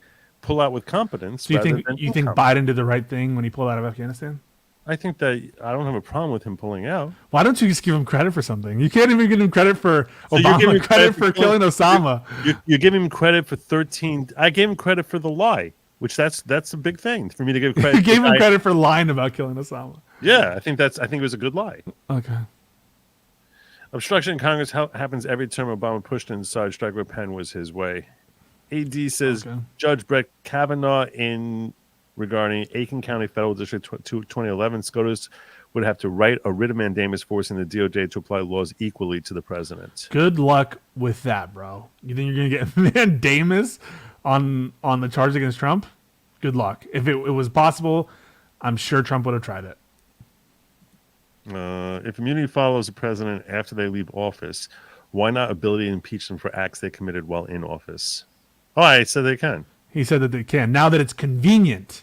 And I'm interested if we go back to the impeachment videos that Good Lawgic had back in the day, what he was arguing for back then. I wasn't making videos then.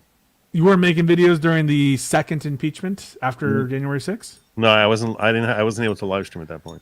Oh, that's weird because you had the Texas versus Pennsylvania. You said that was something that you streamed. That was not a live stream. That was a video. Oh, video. Got it. Yeah, it was a video. That was when I made videos in my early day to get to my first few thousand. Joe, stop trying to fix stupid. This kid thinks history books MSM and the press are unbiased. He's not even smart enough to grasp he's brainwashed. Why don't you come on and debate me, brah? She's actually a former lefty who I managed to awaken. Why? What? They did. Stick around long enough, kid. Yes, you can be impeached post office because part of punishment is no future office holding. That's what we were arguing, but all the conservatives and Trump supporters are like, you can't do it. It's not allowed. And now when he is indicted, they're like, you had to have impeached him before, even though they were all arguing the impeachment was illegitimate when it happened. Well, I mean, look, the fact of the matter is, I think you have to read it that way. Very convenient. Now you have to read it that way. Someone should have told Mitch McConnell. Mitch McConnell. Look, let's not kid ourselves, okay? Mitch McConnell is the same swamp creature as Obama or Biden. Okay. You're not going to hear me ever defending Mitch McConnell. There's one good thing he did in his life, and that was keeping Merrick Garland off the Supreme Court. But outside of that, he's a slimy, terrible, awful human being, Mitch McConnell. Okay. I'm not this red team, blue team guy. Okay. It's very hard for me to take at face value when you're like, the only good thing Obama did was lie about killing those. It is. But it was a very good thing. I think it was a very good thing. That's the only good thing he did. He's one of the worst people of all time. He is. He destroyed this country in ways no other human could. Except for when he lied about killing Osama. That was a unifying moment. They say even Hitler loved dogs. Jesus. You guys. And I want to clarify that that's a joke, and I do not think. Yes. And Adolf is in a class like here, and Obama's all the way down over here in comparison. It's not on the same scale even, and still Obama is today the worst living human being on the planet. Dude, what about like mass murderers? No, he's worse. He's worse than like Hamas leaders. He's affected. He's destroyed this country in ways that are probably irreparable. Okay. So yeah, I think Trump could do that. No, you see, Trump would have happened whoever it was. That's what you're missing. I think Trump's he's unique. He's not. He's unique in that he was immediately subsequent to Obama. Whoever would have come in after Obama was going to be labeled, was assigned all these same labels. And you know that because of the way they took everything he ever said and tried twisting it in the most bizarre ways possible. This is a guy who, before he took office, they're labeling him racist,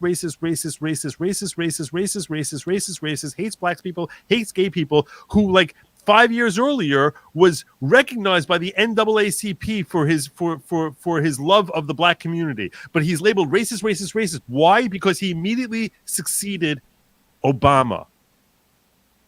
That's why, not because of like the shit he said.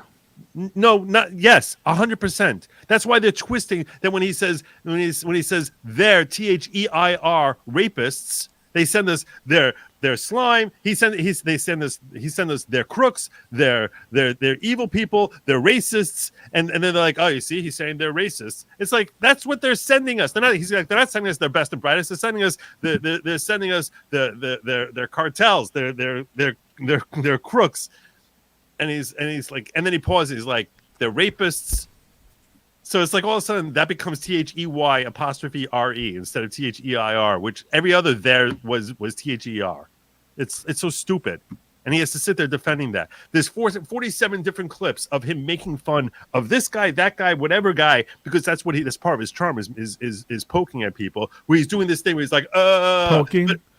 Yeah, like the way he poked at what was that chick from that League of Her Own, Rosie O'Donnell. So that when he said you call women pigs, and he's like only Rosie O'Donnell, right? So like, so there's 47 clips of him doing this, but as soon as they catch him that he did it to someone who happened to have some paralysis issues, they're pretending that that's why he was doing it. What about the 47 other times when he's talking about people who don't have paralysis issues? That's just the way that's the style joke that he makes without even thinking about the fact that he has some sort of, I don't know, paraplegic, whatever the dude was. But they have to twist everything. Why do they have to twist it? Why were they doing that? It's because there was such animus toward him. I thought they were just showing us what happened, and they were showing him doing because the you thing. You believe what legacy media has been telling you. Okay, that's why. Well, I know the quotes and I know what he said and what he did, and I don't think the context helps him that much, to be honest. No, I'm sure you don't. You've been growing up in how old are you? I'm 28. Yeah, okay. Come on. You were 8 years old when Obama. You were 13 when Obama came in. Obama prolonged the economic recession. was, yeah. What? I was 13. I remember exactly where I was when he was elected. So do I. So do I. I remember it vividly. Obama prolonged the economic recession. He didn't cause it. He did everything he could to make it worse because he wanted the American middle class destroyed. You guys have problems, bro. You think that Obama wanted to destroy the American economy? Why? I think he's part of the political elite. Okay. I question if he got into law school, let alone graduate. I think he got into law school. I think he's an attorney. I think that I believe you are. I believe you're an attorney. Thank you. I appreciate that. There are dumb attorneys, by the way. Just a heads up. There are attorneys who are not bright. And so I think it's a little bit funny when people are like, he's so stupid. He'll be an attorney. Like, bro, have you seen some of the attorneys? Beatrix, member for 1 month, says, if it's dismissed for no standing, does that mean the evidence wasn't even presented? So how does he know there was no evidence? There are a lot of cases. So a lot of cases were dismissed on standing because standing is a requirement in federal court and in a lot of state courts too. You have to show an injury, in fact. That's kind of stupid. What? Standing doctrine? You don't agree with that? For years, left-wing people and groups have had to, cancel their lawsuits because conservative judges have imposed stricter standing requirements. And now when we're applying it to situations in which conservatives want to sue whoever or have bounty hunter statutes then standing is a problem. Then you have a problem with applying the rules in your situation. Don't apply to me stuff that you read about happening in the 80s. For years, conservatives wanted. That's true. Conservatives have been dying for standing doctrine for years. They've been trying to prevent all sorts of environmental lawsuits, equal rights lawsuits, all that stuff on standing grounds. PISCO, and they were successful. People walking away as them winning instead of realizing it's because they're too dumb to debate. Why have impeachment if the DA can charge? Because they're different things, just like disqualification under Section 3. It's a different thing than a criminal sanction. Yeah, that I'll agree with. So Clinton could still be charged with perjury. Yeah. No, I'm sure there's a statute of limitations that passed for that. He could be impeached. But there'd be no point. I guess, unless he's running for this. I guess he could be impeached because he could run for Senate. So true. So Clinton, this we covered. So Biden could be prosecuted too because he took confidential documents even as a senator. So I think that the special counsel investigation into Biden was serious, and I argued for that. Now, the intent is going to be more difficult to prove than for Trump, who's like, I mentally declassified it. That's the hard part. And he probably won't get charged, almost certainly, and neither did Pence. Yeah, and they didn't harass him at all, and he alerted them to it. He brought it to their attention. How could you not see the obvious differences? 9 years later. 9 years later, when they found it. Oh, so that's not him alerting anyone. What do you mean? What do you mean when who's they? Who's they finding it? Biden's lawyers. Oh, why Biden's lawyers looking around for those documents?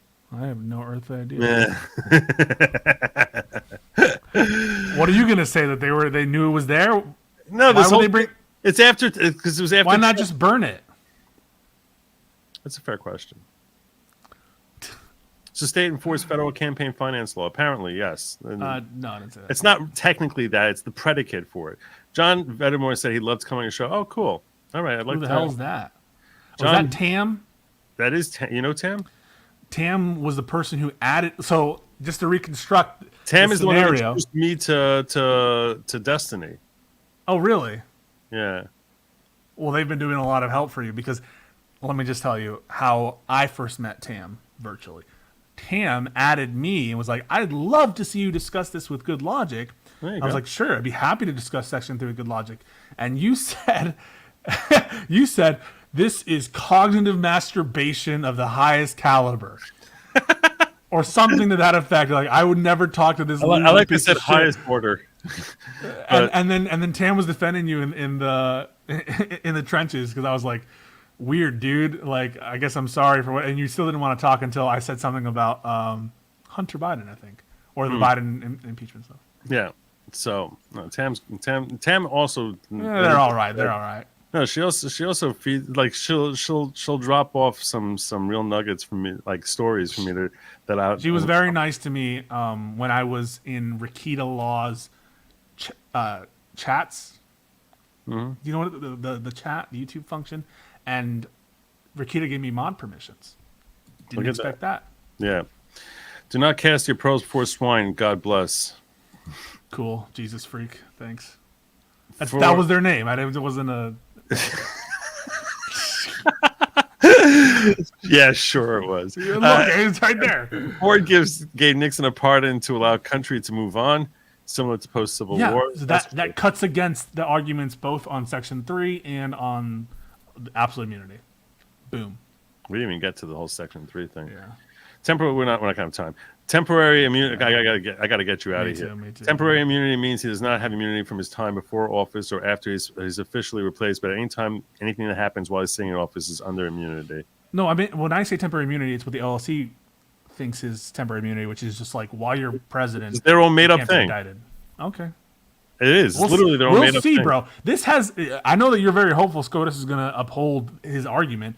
They might uphold some version of immunity, but it's not going to be the version of Trump. Well, this is what I'll tell you is, I mean, this is something that his counsel recognized, that even if he has presidential immunity, that would only serve for things that happened that were within the ambit of his work as president, and arguably, like his speech at the Ellipse would not be within that ambit.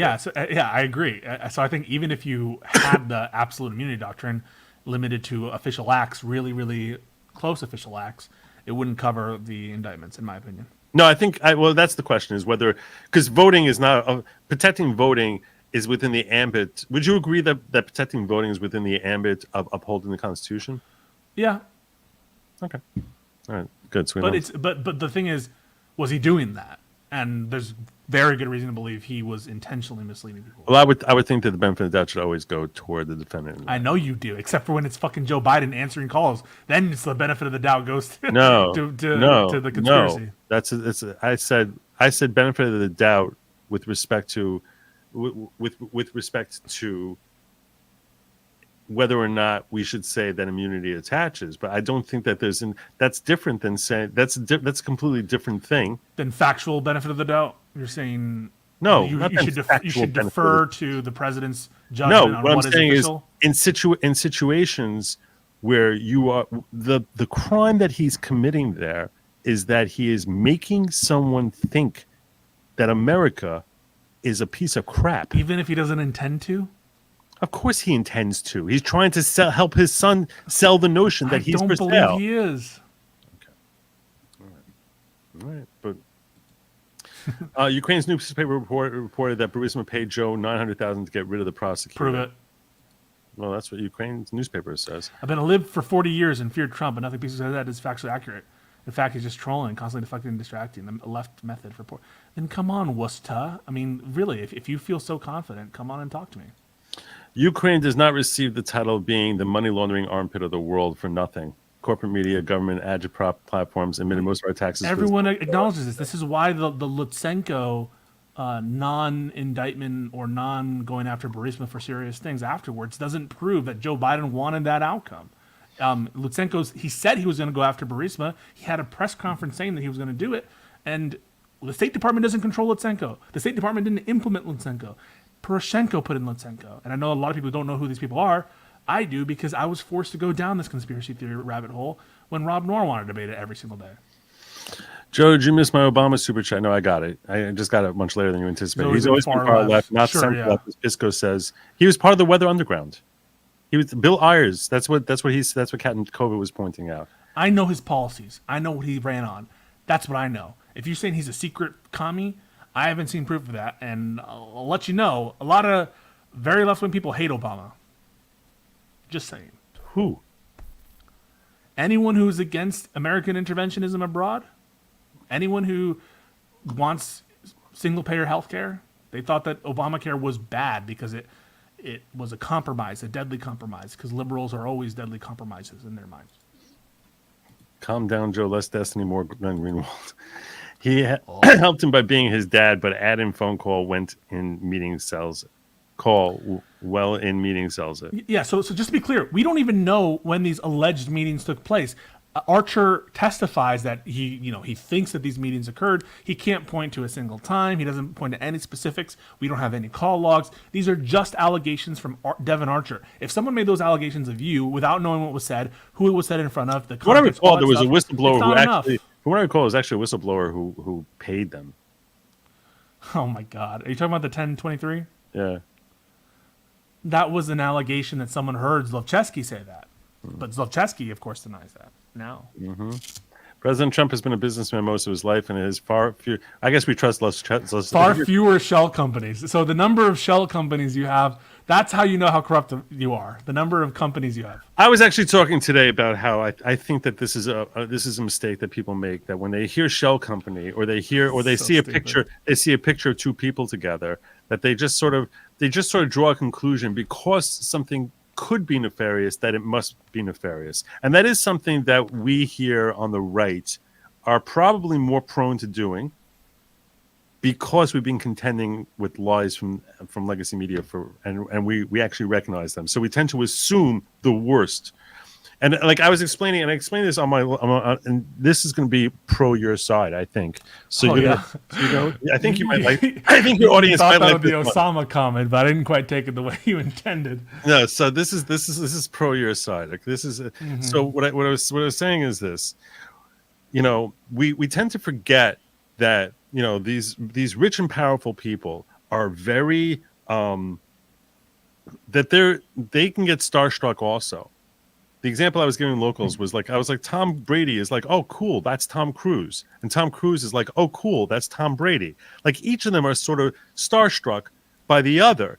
And I think that that amongst these wealthy and elites and the celebrities of America who are basically akin to American royalty, that applies whether they're politicians or entertainment or sport or whatever, that they have a certain they enjoy the validation that they're recognized by them. So that's why I said that Trump, before he's political, hanging out with the Clintons, for the Clintons it's like, oh my God, that's Donald Trump, and for Trump it's like, oh my God, that's the president and his wife. Like it's a cool thing for both of them, in that sort of context, and they're each sort of starstruck by the other. So for them to be hanging out with each other, it doesn't mean like, oh yeah, they have like minds, or that. So that's why when if you just see a picture of Clinton and Jeffrey Epstein together, that doesn't tell you anything. You need to know more when you're looking at it in order to basically get a feel for like exactly what's happening. We tend to assume that, because whoever's the worst person in that picture, everyone does whatever that worst person does, rather than what's probably more likely is that whoever is the worst person that's later exposed as being terrible, and this picture precedes when they were exposed, the more likely scenario is that he probably kept it secret from them that he's doing these terrible things. Like if someone is like, butchering little children, they're probably not telling these other celebrities, hey, by the way, I have a whole bunch of slab of babies down in my basement. You have the most vivid imagination. So what I'm saying is no, but we on the right, because we've seen such corruption and grossness and we've seen the cabals, we've seen that, oh my gosh, there's some really sick things that some of these people do. So we assume that, wow, this guy really likes children, and there's a picture of this other person with him, so I assume that he must also like him, rather than the fact that, hey, they probably like hanging with each other because there's a validation in hanging with each other, and they probably might not be aware of it. You've seen the same thing with Kevin Spacey. Anyone who hangs out with Kevin Spacey all of a sudden now must be someone who's also like, equally terrible. It's a ridiculous thing. Trust me, if you saw Kevin Spacey on the street and he wanted to come over to you and say, hey, how you doing? You probably would have, 20 years ago, I'm sure you've been like, oh my God, it's Kevin Spacey. Let me get a selfie with this guy. That's what you would have done. So anyone else who's doing that, who happens to be a celebrity also, was likely going to do the same thing. Does that mean that they're as sick as Kevin Spacey likely is? Probably not. They probably don't know much about it. That's the point that makes. So it's the same thing with the shell company. There are a lot of really strong, legitimate bases to have a shell company. A lot of good reasons to have a shell company, like the company that has only one asset to it. Now we've seen how people do terrible, nefarious things with shell companies. So we tend to so as soon as we hear, oh, shell company, there's an assumption that there's something nefarious happening with it, especially more likely amongst those of us on the right who are who are constantly cynical about because of all the ridiculously stupid and transparent lies we've been told by we recognize from legacy media. So what I'm saying is the fact that he has a whole bunch of shell companies, to me, that doesn't say it. The fact that he's moving money from this company to that company to that company to that company and then back to himself or to his dad, that's far more. That's what you need. No, to you're wrong. You're wrong. Biden has more shell companies than Trump, so he's more guilty. Joe, please ask leftists that only deflects the truth. Ask him what he would say if we reversed Trump and Biden names. I bet more excuses would come out of his mouth. On what, bro? Biden should be subject to indictment. If he would pretend that he would pretend that he would say the exact same thing if he chose. He would pretend, yeah. Sure. I mean, like, are you serious? I just told you I think Clinton should have been charged for perjury. But you're saying it's low stakes enough now that it doesn't matter if you say it now because it's not. I don't know. Well, it's very easy to say that now. Okay. It is easy to say. I can't tell you. I mean, by the way, I don't think he should be charged with perjury. Wait, is that within the ambit of his presidency? Probably not. Yeah, maybe he should have been. But yeah, he wasn't going to be. And it's also arguably a little petty. Even though perjury sounds like a pretty big deal, it's not quite. PISCO is the projector. He's blinkered. Joe is always balanced because of experience. There you go. I don't know who is this person. Why do they have a wait? Can I ask a question? Go back to it. Why is your profile picture a picture of Joe? That's a little weird. I'm very handsome. I'm not saying you're not handsome. I'm saying, why do you have a picture? It would be like if I have a better question. Why don't you have a picture of me on file? Oh my! More people like that. God.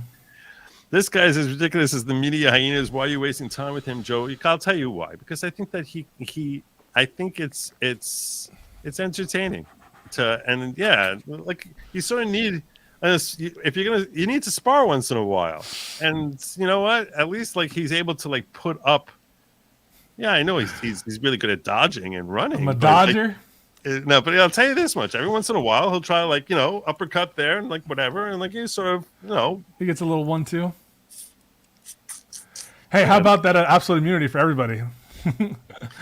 Dude, make your bed. Oh yeah, sorry. Yeah. Biden interfered in criminal investigation of his son by bribing the Ukrainian government. You can't admit that. You're no proof of that. No, I don't admit it. There's no evidence of that. Sorry. I reviewed the docs, Ed 22276. In favor of criminal prosecution of Biden for taking classified documents to his own home as a senator. If he intentionally did it, yes, of course, willfully. And I called for a special counsel. How do you like unintentionally take documents? That's like boxes and boxes of documents. How do you unintentionally do that? Wait, what? You think it's impossible to take documents home accidentally or keep them somewhere when... In this place and in that place and that place and in that place. He's in 19 different places. He happens to forget. Great, because Trump did the exact same shit. So you're pretending that his 2023 dementia is what he was living with when he was a senator in 2004. Well, okay, then prove that he did it intentionally, that he withheld them intentionally. Yeah, I don't know. At a certain point, you speak as if he's never clipped out of context. Trump, come on, man. Does this guy even know what he's clipped out that much? You look like you're fading. So if you want, I'll jump to the larger ones. Should I do that? Let's do 5 more minutes of them, and then all right. Let me do the larger ones first. Okay. So, regarding Obama, there was no declaration of war. It wasn't war. No articles of war from Congress. Not a war. Stop saying war. As I understand the oh my God, what's the AUMF, right? The authorization. It's too late. Someone knows the statute. There was yeah, it's not a declared war or anything, but we were, in the layman's term, at war with Islamic Jihad. And I think if you don't accept that, you don't remember what it was like back in the day. And by the way, Islamic fundamentalism has not gone away. It's still here. And there was an alleged terrorist attack. I don't say alleged because I doubt it, but claimed by ISIS in Iran as well. So I don't know that there's such a characterize this. Yeah, I mean, you said that it was destroyed, but they just claimed a major terrorist attack in Iran. So I guess they reawakened under Biden. Good job, Biden. People being pissed at Biden about the withdrawal isn't the withdrawal itself, but the process of it. Don't even try to argue time crunch on this. A mediocre student of war history knows how. I think there were absolutely mistakes made by the administration for sure. Oh, okay, that's good. Pam says, "Yikes! The poll suggestion the Wonder Woman Barbie was just a lie in the air. Just perspective. You know what? Take it personally, Pam. Don't take it personally. Pam is awesome. Pam is awesome. I'm gonna do that poll. God willing, after he leaves, I'm gonna put that poll up. Okay, just for you, Wonder Woman or Barbie. The poll is coming. The poll is coming. Snuggle Struggles says the Afghanistan withdrawal was abject failure. Leadership failing the troops and all foreign assets on the ground. Legs were flapping in the air, crushed in the wheel carriage of planes. Afghans falling from the sky. Do you remember Afghans falling from the sky? I do remember. Yes, it's imagery that stays with me. Yeah, it was evil. All right. So let me just. You speak. Does this guy even know what security clearance is and how it works? The U.S. president has the highest power and can declassify anything he wants. I don't deny that he can declassify. He's a freaking commander in chief. I agree. He's the commander in chief. By the way, that's one of the reasons why he bears a lot of responsibility for January 6th. He had the absolute responsibility to defend the Capitol and to call our secretaries of defense and other elements and officers who were in charge that day and to see if he could help. And he didn't even do that. And so he failed abjectly as our commander in chief that day. I'm just going to respectfully say that might have been the stupidest thing you said tonight. Okay. No, you think he should have called? You think he should have been like, "Hey, can I help at all? I know the Capitol's under attack. That's awful. Let's get them out. What do you think I can do?" No. This is what's so aggravating about January 6th. Okay, you know that Muriel Bowser wasn't allowing him to have his National Guard in there. That's such garbage. You don't even know. The only request. Hell made it clear. Cash Patel, you guys, you can't believe that guy. Oh, he must be lying. He is lying. Yeah, Nancy Pelosi. He showed a letter where they say we reject your offer. No, he didn't. That's just literally not true. There was exactly one request for assistance made to the Department of Defense. By the way, offer of assistance. What's that? There's an offer of assistance. No. In order for the DOD, as a default matter, DOD is not involved in civil enforcement of law. You can shake your head all you want. Anyone who's in the military will attest that what I say is true. In general, in order for there to be assistance with civil authorities, the DOD requires a request from civilian authorities, unless the president is directing or the grant of approval. No. And if he did not do a grant of approval, this is what would have happened. Okay. I can promise you this, and if you tell me otherwise, I'm telling you now, you're lying. You're definitely lying to me. If he had sent the National Guard in there, no, they wouldn't complain. And a person had died because there was lack of communication between local and National Guard, everyone would be saying he's a murderer and responsible for that death because he was not. You stop it. We saw how they would twist the word there and there. Don't tell me they would not say, how dare you send someone in there to create a dangerous situation. Every single person knows this. Everyone who follows the military, everyone understands how military authority works. Everyone understands that if he would have sent them in there of his own volition without getting that approval from crooked Nancy Pelosi. He doesn't need approval from Nancy. He's the commander in chief. You're right. That response time was an embarrassment. If anyone would have died, hey, people did die. There's only one person who died, and that was someone who was shot in the face. That was someone who was shot in the face by a Capitol Guard. In a justified shooting, yeah. So no one else died. So other people did die on the scene. No. No one else died on January 6th on the Capitol because of the siege on the Capitol. Real? Zero. Well, I don't know what you mean by because of the siege on the Capitol. I know that more than one person died on January 6th. Yeah, okay. Yeah, sure. I mean, around the country. And there was in around the Capitol. There was.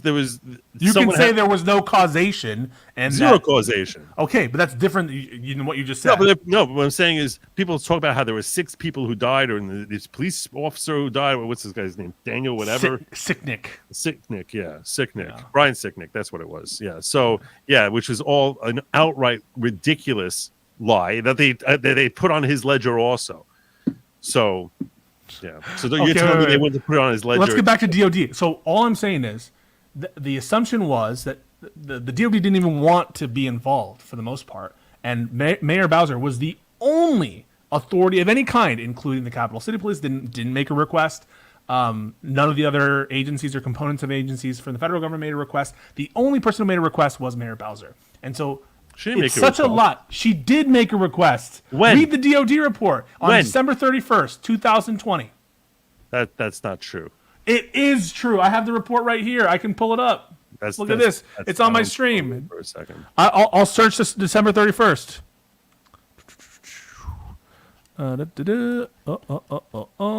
So you're saying he denied her the National Guard? 12 days later, on Thursday, December 31st, 2020, Mayor Bowser sent a letter to Major General Walker requesting DCNG, that's DC National Guard support, in the District of Columbia for January 5th through 6th, 2021.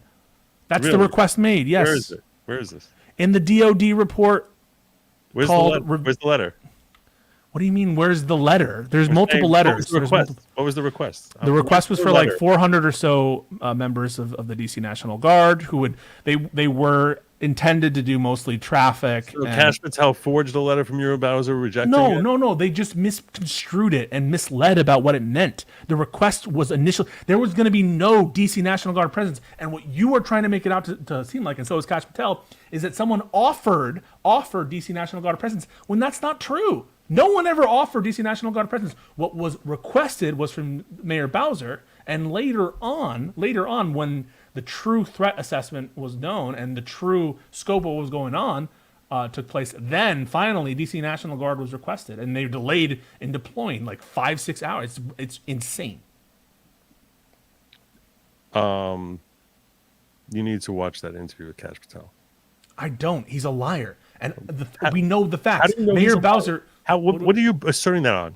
Because he disagrees with what you're talking heads? No, because there was no offer made. He brought anybody. Receipts. He brought receipts. No, he didn't. I promise you, there was no offer made to Capitol Police, Metropolitan Police, DOJ, the Marshal Services, Park Police, to Department of Homeland Security, all who were involved in the situation. There was no offer made.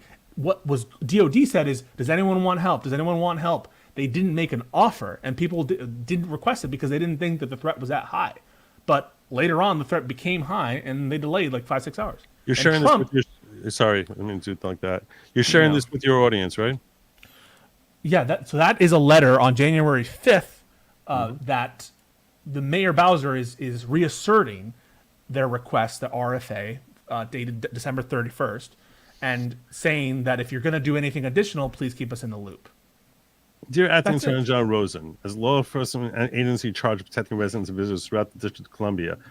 Sorry, but let me try to make this bigger. You can see it? Mm-hmm. Okay. Throughout the Metropolitan Police Department is prepared for this week's First Amendment activities. MPD is coordinated with its federal partners, namely the U.S. Park Police, U.S. Capitol Police, and U.S. Secret Service, all whom regularly have uniformed personnel protecting federal assets in D.C.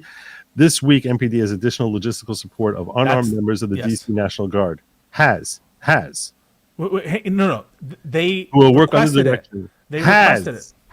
Who will work under the direction of and in coordination with MPD. The request was made the 31st. That's the District of Columbia government has not requested personnel from any other federal law enforcement agencies. To avoid confusion, we ask any request for additional assistance be coordinated using the same process and procedures. We're mindful that in 2020, MPD was expected to perform the demanding task of policing large crowds while working around the unidentifiable personnel deployed in the District of Columbia without proper coordination.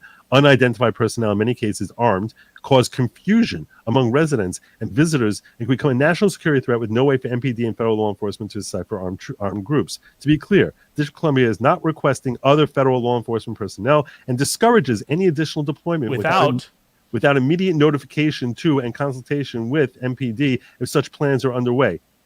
The protection of persons and property is our utmost concern and responsibility. MPD is well trained. That's saying we got this. MPD is well trained. They thought they did. I agree. They thought they did. Demonstration of First Amendment rights. So yes, don't tell me that. Hang on. No. Look at this shell game you're doing right now. They thought they did have it under control. Game. Yes, you are. I'm going to explain to you right now. They thought they did have it under control. They were the only group to make a request to the DOD on December 31st. They requested those 400 or so troops to come in. They didn't make any additional requests because they thought they had it under control. There was no offer to DC Capitol Police or Metropolitan Police at all, and that's what these bullshitters are trying to imply, that some offer was made that was rejected. That's not true, and that's not the case. And there's no evidence of it. If you can find it, produce it, because it doesn't exist. Even the DOD, acting DOD, Christopher Miller, testified no offer was ever made. And that's Trump's DOD acting appointee. well, his head of the military was General Milley. So Not the acting DOD. no, my point is. All you're saying is he appoints bad people. That's He, That's on him he too. does. And by the way, yes, that's another flaw he has. He appoints terrible people. By the and by the way, the first most terrible appointment he made was Omarosa. Okay. You remember Omarosa? I remember she recorded the first lady. I think. No, Omarosa. She was the second Didn't she winner. record? She was the second winner on The Apprentice. I thought that she was part of the administration and she recorded secretly. No, well, she sucked when she was on The Apprentice, and I was like, I can't believe if he's picking this woman. That's not a good sign. That's not a good sign. Regarding classified info, President Trump was aware, unless Milley and ilk again committed sedition to hide intelligence of the president. What's the difference between the physical paper and to know? Yeah, that's the question I kept Well, asking. the law makes a difference. So Yeah, okay, and that's what I said. It's a technical difference. It's a technical. it's a substantive difference. No, it's not substantive. It's a Yes, legal. it It's is. a legal definition. Ultimately, You just having it in your that head makes it is petty. That's what makes it petty because it's just a legal definition. So it's all petty then. It's all petty. No, it's not all. It's not not everything would be petty. What I'm saying is, if he had actually incited insurrection, that would not be petty. He just didn't. But he did. It's too late to talk about that. I'm over I'm time. gonna let you. Yeah, you're Okay. way over time. You stayed here. I'm gonna let you go. All right. So- Hey, thanks so much for having me on. Yeah. Hi, Joe's PISCO chat. Yeah, they're they love you. I'm sure they all do. love I'm you. sure they're huge fans. Huge. Are you? What are we on Twitch or what? I'm on Twitch right now. Mm-hmm. I'm on Twitch. All right. Hey, Twitchies. How many people? How many of you people you got there? We have 77 right now. At some point, we had like 100 something. All right. Well, I'm sure I made a lot of fans there. Yeah, you made a ton of fans. So, what do you think about Tower 7? What about Tower 7? What are your thoughts? I think it was part of 9/11. I don't think Can't say that isn't true. I'm not part of the group. I was in New York. I know it was airplanes. The people who say it's an inside job, I'm not in that camp. Okay. You're just in the Osama was already dead camp. No, I think he was alive on 9/11. I just think that I think that he probably died. I think In that the interim. once they confirmed he was dead, it was a great lie for him to tell. I'm just talking to listen. Your chat gets me unfair questions too, so I thought that you. No, that's cool. That's yeah. cool. Any other questions if you have before you go? All right, two questions. If anyone has 2 questions. Go. Oh, All right. Lee Harvey. What about him? Did he do it? No, come on. No, come on. No, come on. think All he did right. it? Come on. I think there are some unanswered questions. Yeah, I think that's he was there's a lot of scapegoat. shiftiness. He was a scapegoat. Okay. Frogs or dinosaurs? What is that? It's just a question. Do you prefer frogs or do you prefer dinosaurs? For what? As like a animal that you like. I don't like frogs. They're creepy. I'm not like a dinosaur guy, but I think frogs are unsettling. God. What? It's the wrong answer, man. I'm okay with it. But you don't think that? I mean, the nature of a frog is that it's covered in slime. It's a swamp creature. God. You like swamp creatures. This explains everything. This explains everything. What do you? Why Dinos would are anyone like- literally extinct. They're not a thing anymore. Yeah, I understand that. If they ever existed. Are you a young Earth Jew? I don't. You say young Earth, you ask me how old Earth is. Yeah, I do think it was 5,700 years. Okay. I don't think So- that's young. I think 5,700 years is quite a while. Well, it's younger than hundreds of millions. Yeah. So, but yeah, in theory, I think that they're like a million times cooler than frogs. Who the hell? Why would anyone like a frog? What's to like They're- about a frog? Frogs are cool. They're good memes. They're like some of the best characters are frogs. You ever play Star Fox? No. What's the last video game you ever played? PUBG. Okay. There's a frog in Star Fox called Slippy. kind of a cool frog. All right. Also, oh yeah, all right, I'm leaving. Hey, Any other questions? Are we good? all right, good? I think we're good. Thanks a lot for having me, and appreciate your audience. And hey, at some point we'll talk about the law. Have a good night. All right, later, man. Quit saying pull out, Joe. It don't fit too many kids for you. I said pull out. Really? Now he's gone. All right. I promised Pam I was going to do her poll. So let me do that. Let me do that poll for Pam. So at least she can feel like Pam, I was going to do her poll. So let me take care of that. Start a poll.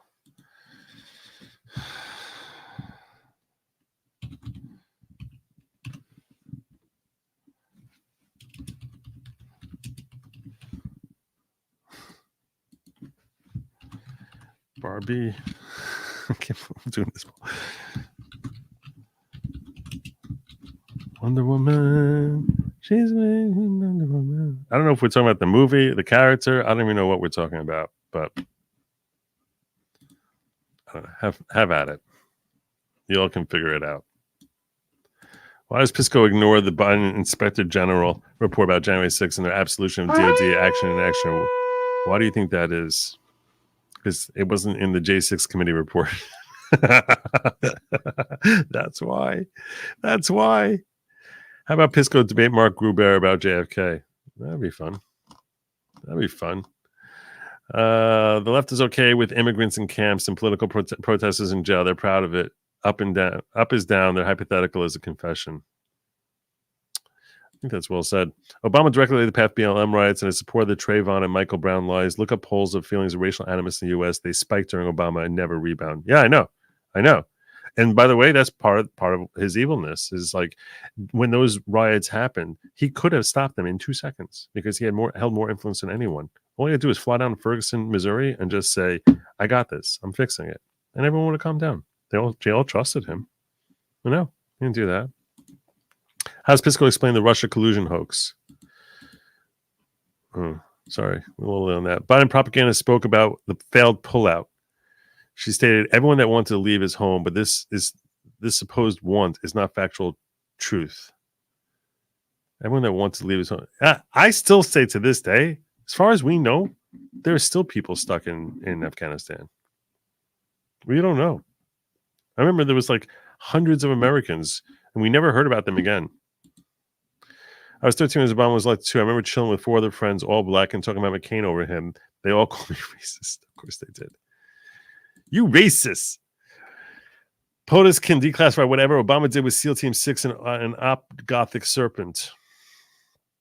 Remember, for 23 months. Remember the following. Good job, you.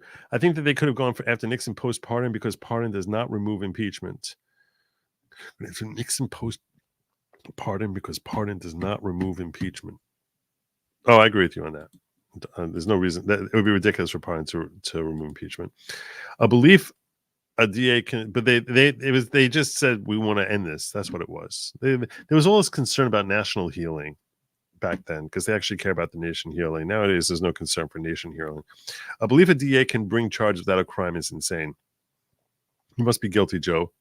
Oh, can't bring charges without a crime is insane. You must be guilty, Joe. It's an insane idea for your next child's wedding fund. Cheers. Thank you, Thomas. I appreciate that. Nagin needs to introduce PIS to Lucelle. Who's Lucelle? I have been called Nagin before. I get called Nagin a lot, which I assume is intended as a compliment. But that's the guy from The Walking Dead, right? Negan? Early on, I've heard it less recently, but early on, people used to say Negan all the time. If Trump called out the military on January 6th, they would have said he was trying to overthrow the government. Oh, for sure. Positive. Pelosi was in charge of security, not the U.S. president. We're not in North Korea. Apparently. The president can't deploy troops on U.S. soil for law enforcement operation. I kept saying this. So Mayor Bowser asked for National Guard for traffic control equals to protect the Capitol, obviously. Congress has to give the president authority to deploy troops. Who is this clown? Seriously? Please explain to me why Mayor Bowser rejected the offer in writing from Kash Patel and Trump for National Guard. We went through the letter. I didn't even see that yet, and I went through it. IIRC, there's an email exhibit in Colorado ballot trial. Oh, that's regarding this. Yeah, how would I find that? How about PISCO debate? We got this. Why did Bowser write this letter? Was it just because she felt like writing it back to them without an offer? So he had his. I didn't even realize. I was. He was saying that she thought they had it or something like that. But he's crazy for thinking they could have just sent the National Guard in. I think that's crazy. Locals is quiet. Locals not quiet. I got a few locals. I'm gonna cover. Since we're asking odd questions, did we really go to the moon? Yes. Pisco craps me. What? Triggered? I don't know what you're talking about. Oh, there's a whole bunch.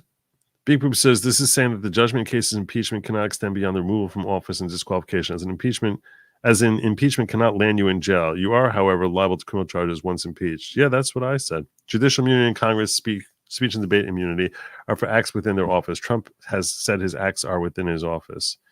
Some of them are. Some of them are shakier. Some of them are shakier. This is very frustrating. Here's some money towards paint. I'd rather watch you paint dry. Your paint. I'd rather watch your paint dry than put me through this again. I'm going to take a break before having it back. Okay, I'm going to take a break before having it back. Just because I know a lot of you find him aggravating, and I need to keep your blood pressure. I need you all to have time for your blood pressure to come back down. So it's going to be a while. Obama, the outside USA, so we can kill our own citizens. So the U.S. government declares they're terrorists, and then they kill them without any trial or tribunal. Yeah, apparently. All right. So that covers it. Oh, just how many times must Biden mirror Hitler for these people to literally stop defending tyranny? No evidence used ad nauseum, all while assuming Trump's predetermined guilt regarding insurrection. That's definitely true. That's definitely true. All right. I'm landing my plane here. It's 2:00 in the morning. I can't believe I went so long. Woo! That was fun. Tomorrow, I'm going to be on Layback News with Eric Hunley and several other attorneys, several of whom are likely to be based, if not all. And the chat is usually pretty entertaining. So I recommend you check it out. You also definitely want to check out goodlogic.locals.com. That's where you find the real me, the real Negan. That's where you find it. But you hang out there and you'd be like, Joe, you my Negan. Joe, you my Negan. I said it. Joe, I want just that's what I need. Joe, you my Negan. Anyway, that's my show. I hope you all have a phenomenal weekend. I hope it's one where you get to spend time with your family, loved ones, or just chill, and that your stress de-stresses. Breathe. All right. That'll help you stay happy. You know, also happy to help you stay happy. Eat the bugs. Godspeed.